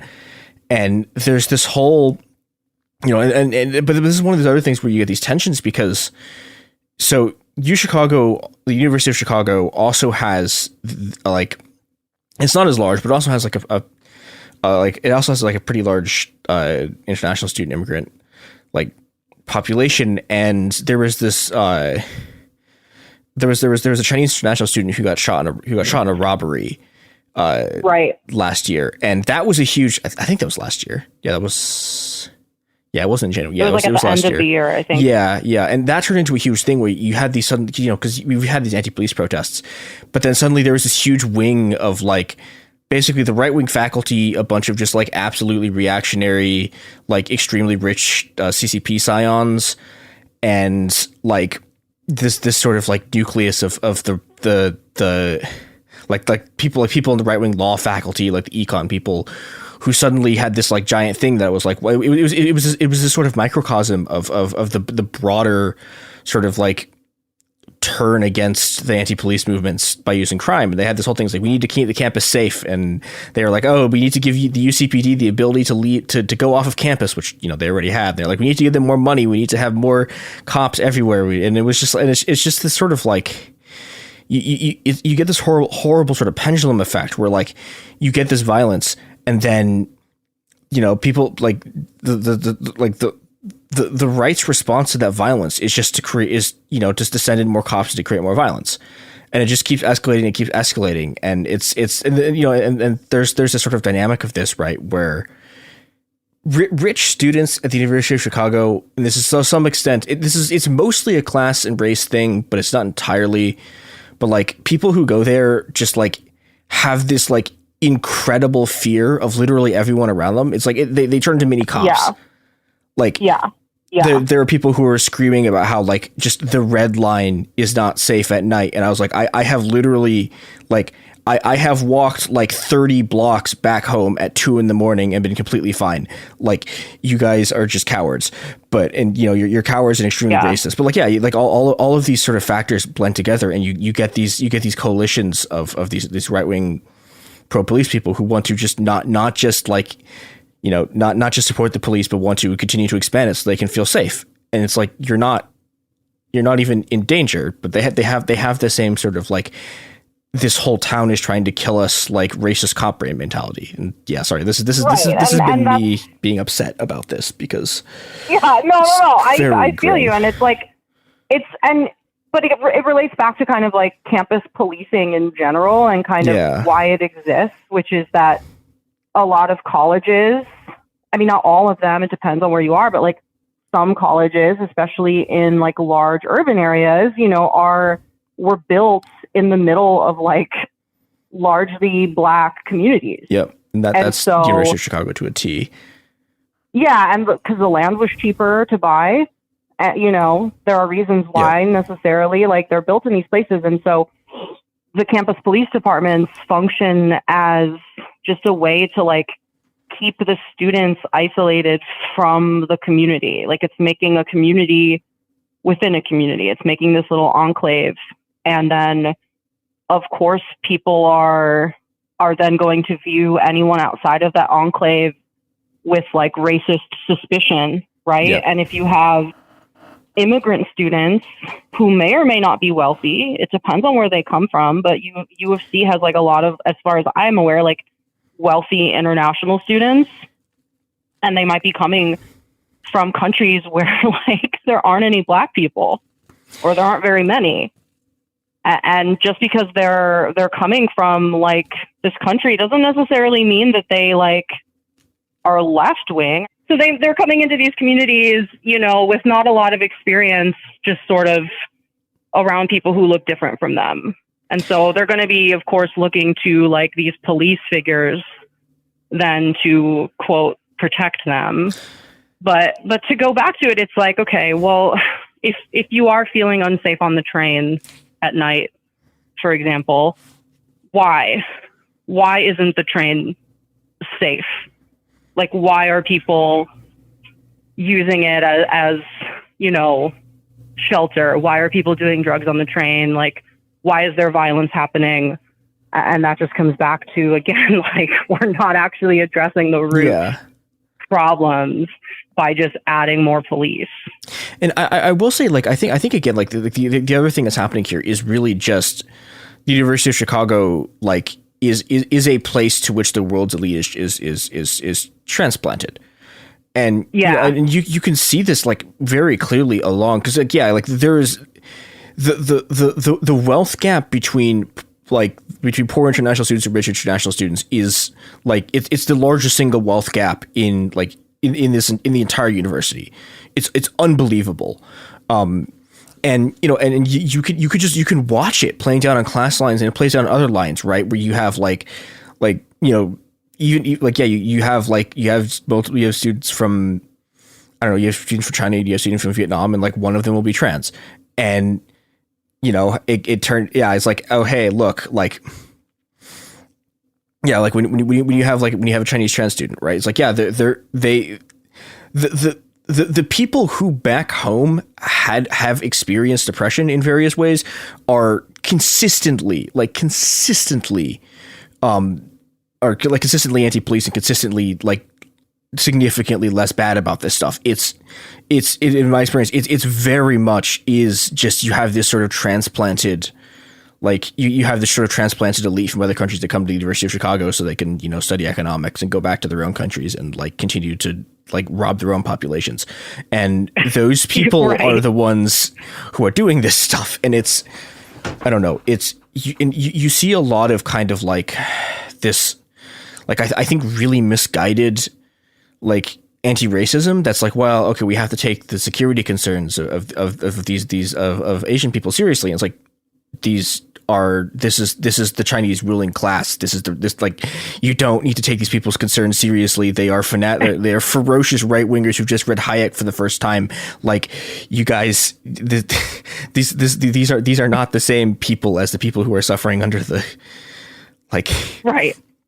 Yeah. And we saw that too with like the big wave of Stop Asian Hate protests here last year. Yeah. Where we had like this big rally down in Chinatown with like a huge number, like hundreds of people from the community came out, and you had a lot of younger people who very much had like, you know, defund the police kind of sentiments.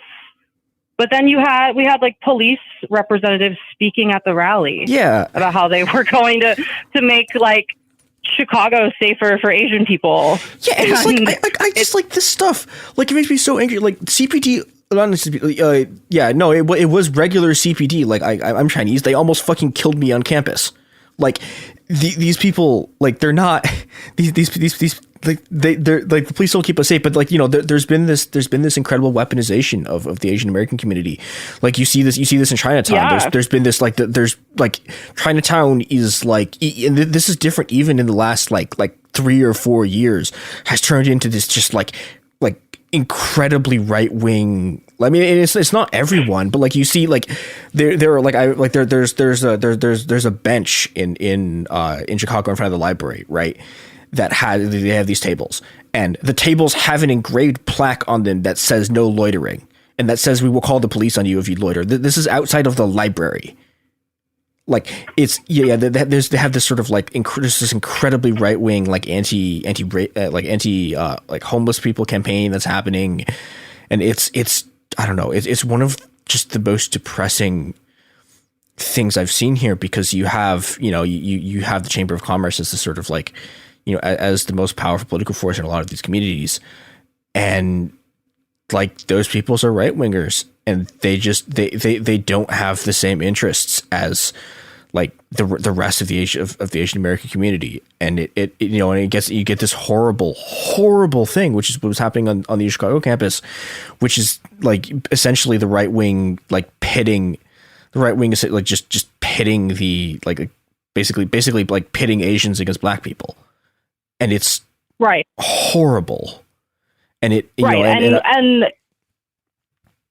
it just comes back to like who is benefiting from this? Like when we have immigrant communities or non-immigrant communities, like being upset with other communities, what are the greater forces here that are like benefiting from that sort of like infighting? Yep. And it's always like the fascist cops who ultimately come out on top there, because if they can keep the people fighting amongst themselves, or they can stoke prejudice and racism between the people, they can then come in and scoop up resources. And when you look at like a school like University of Chicago, they just have a massive amount of money, right? Like the resources there are just unbelievable.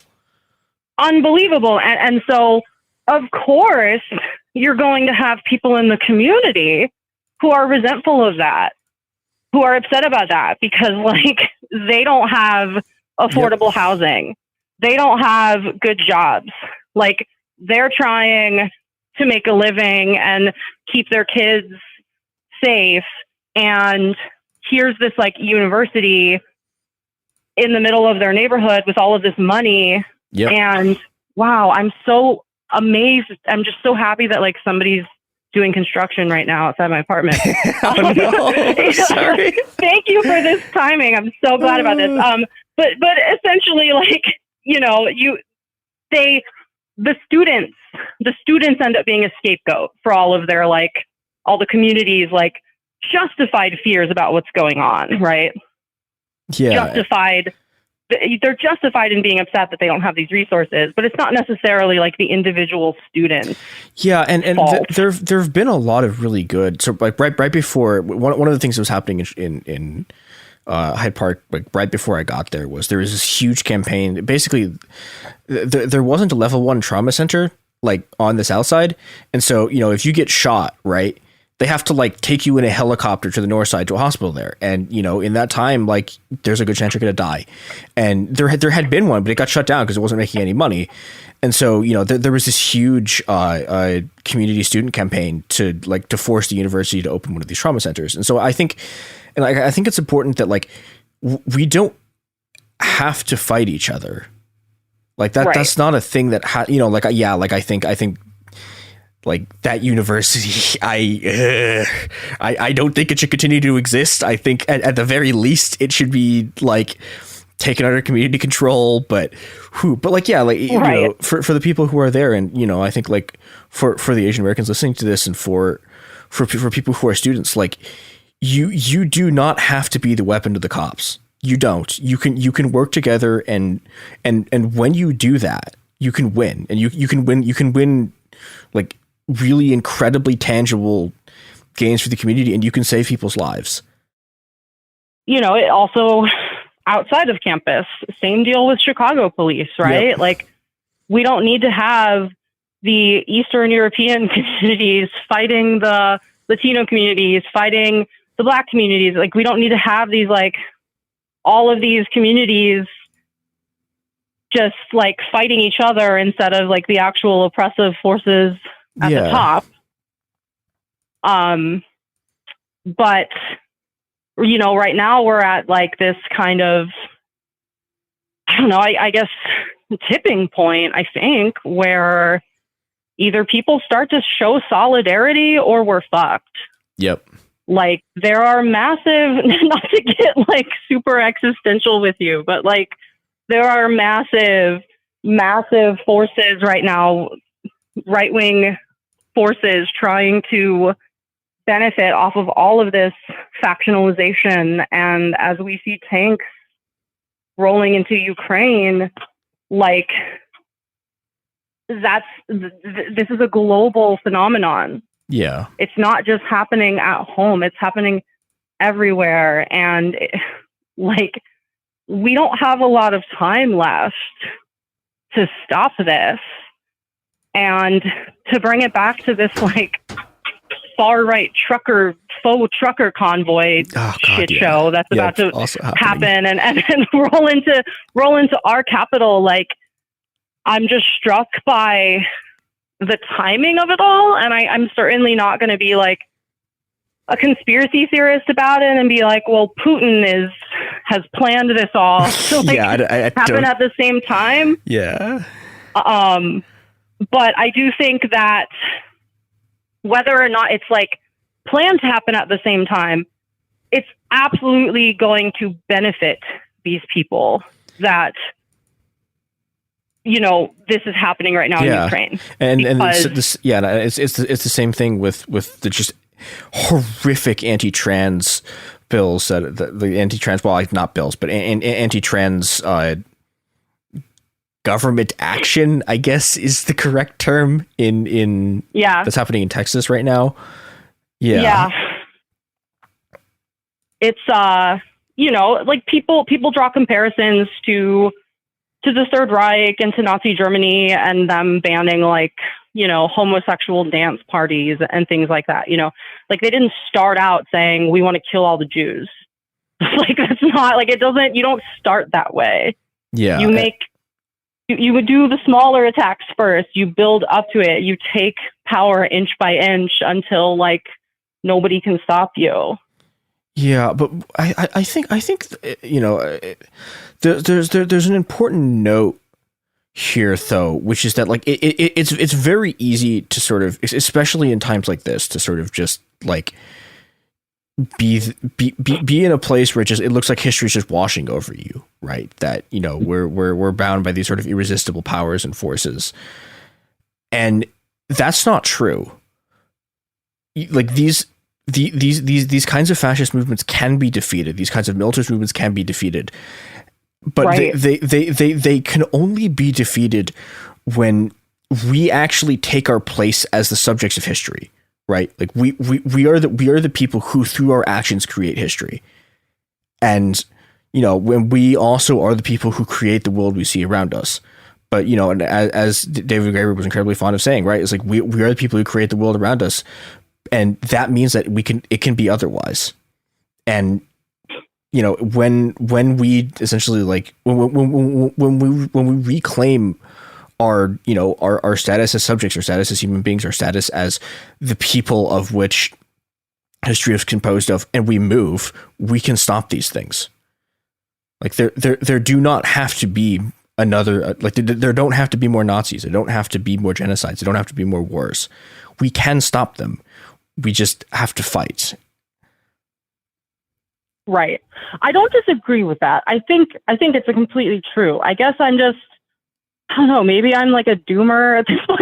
I don't know. Like, yeah, I mean, it's really hard right now to kind of see, I guess, sort of mass resistance forming in the U.S.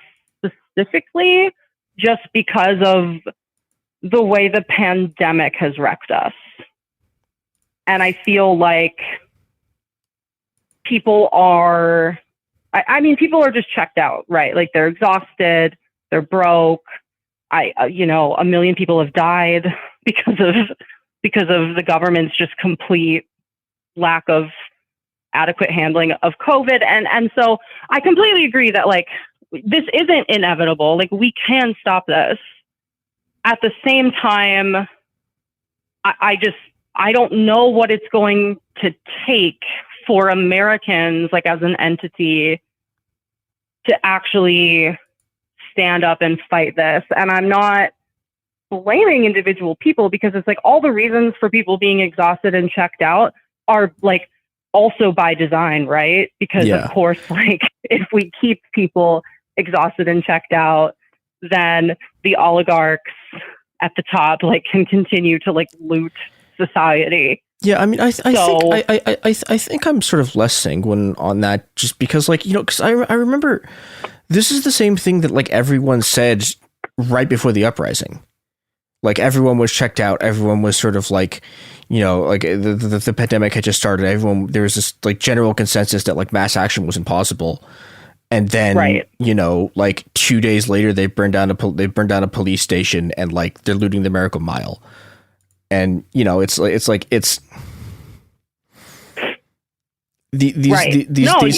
things, like, you know, like every, like the people who are in some sense the most in tune with like what is happening, it'll like often tend to be the people who are most shocked by when these kinds of things just emerge seemingly out of nowhere. And so, I don't know. I think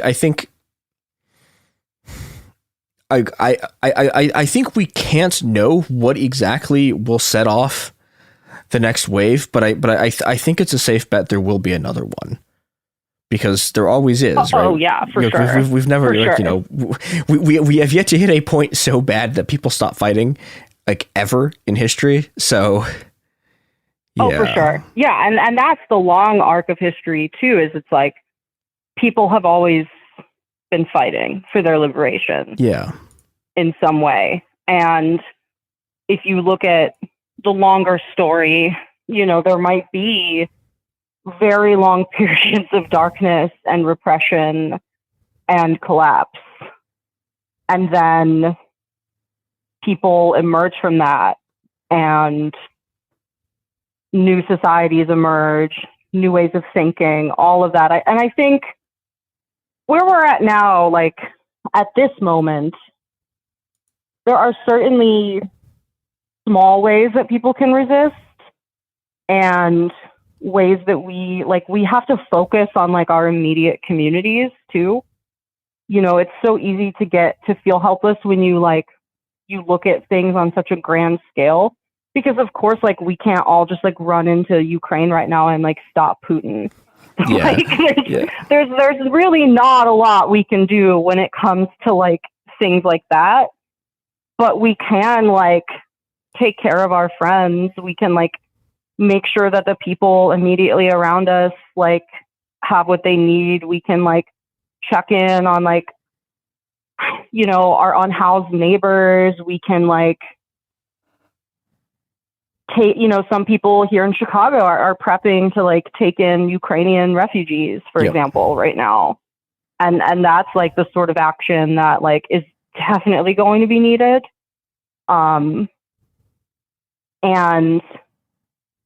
you know, like when you look at the story of like something as horrible and just like awful as the Holocaust, like, of course there are all these like small stories of like people who like sheltered people who were being sought out, and you know, there were all these different kinds of resistance movements in Germany and in Poland. And it's not just about like all the people that Hitler killed. It is also about all the people that like that people managed to save, you know. And it is also like, I don't know, we in America especially, it's like we got to get away from the Hitler comparisons, which I know I just made. Yeah.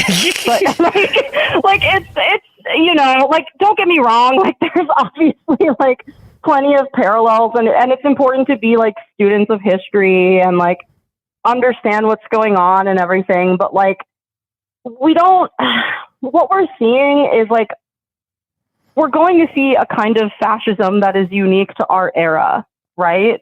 Mm-hmm. Like, I don't know that Trump is going to come out and call for like outright genocide and like, you know, build death, or like Ron DeSantis is going to get elected and like build death camps. Like, it's going to look different than it has in the past, even if like some of the phenomenon are similar. So what we're looking at instead is, like, especially with climate change, we're looking at a lot of controls over borders. And obviously some of that is like what's happening in Europe right now too. But, you know, people are going to be looking to control resources like water, oil, land, as we know that they're like running out. And so this sentiment against like immigrants, especially, you know, that's something that is going to just keep getting worse. Yeah. And so I think it makes it harder for people to I guess, recognize that things are as bad as they were, if that makes sense. Yeah. And ultimately, like, it's just, yeah, mass resistance is the only way out, right? Yep. Like, the people have to resist, and we can't keep waiting for like Joe Biden or anyone to be our political savior. Yeah. I think that's a pretty good note to end on. Yeah, thank you for joining us. Do you have stuff that you want to plug? Not at the moment. No, I mean, I think I guess our Twitter account, but that's about it. Okay, yeah. Well, this has been another episode of It Could Happen Here. You can find us on Twitter and Instagram at Happen Here Pod. You can find stuff at the Cool Zone. We have a website. Go there. Stop asking me for sources. They're on the website. They get uploaded. Yeah. So yeah, thank you once again for joining us.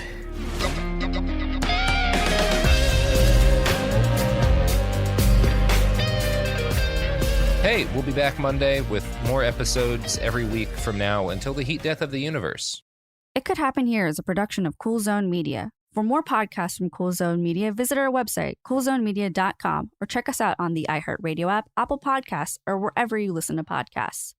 You can find sources for It Could Happen Here updated monthly at coolzonemedia.com/sources. Thanks for listening. Hi, it's Jill Winterstein, host of the Spirit Daughter podcast, where we talk about astrology, natal charts, and how to step into your most vibrant life. And today I'm talking with my dear friend, Krista Williams. It can change you in the best way possible. Dance with the change, dance with the breakdowns. The embodiment of Pisces intuition with Capricorn power moves. So I'm like delusionally proud of my chart. Listen to the Spirit Daughter podcast starting on February 24th on the iHeartRadio app, Apple Podcasts, or wherever you listen to your podcasts. This is Special Agent Regal, Special Agent Bradley Hall. In 2018, the FBI took down a ring of spies working for China's Ministry of State Security, one of the most mysterious intelligence agencies in the world. The Sixth Bureau podcast is a story of the inner workings of the MSS and how one man's ambition and mistakes opened its vault of secrets. Listen to The Sixth Bureau on the iHeartRadio app, Apple Podcasts, or wherever you get your podcasts. I'm Amanda Knox, and in the new podcast, Doubt, the Case of Lucy Letby, we unpack the story of an unimaginable tragedy that gripped the UK in 2023. But what if we didn't get the whole story? Evidence has been made to fit. The moment you look at the whole picture, the case collapses. What if the truth was disguised by a story we chose to believe? Oh my God, I think she might be innocent. Listen to Doubt, the Case of Lucy Letby on the iHeartRadio app, Apple Podcasts, or wherever you get your podcasts. I'm Clayton Eckerd. In 2022, I was the lead of ABC's The Bachelor. But here's the thing. Bachelor fans hated him. If I could press a button and rewind it all, I would. That's when his life took a disturbing turn. A one-night stand would end in a courtroom. The media is here. This case has gone viral. The dating contract. Agree to date me, but I'm also suing you. This is unlike anything I've ever seen before. I'm Stephanie Young. Listen to Love Trapped on the iHeartRadio app, Apple Podcasts, or wherever you get your podcasts. This is an iHeart podcast. Guaranteed Human.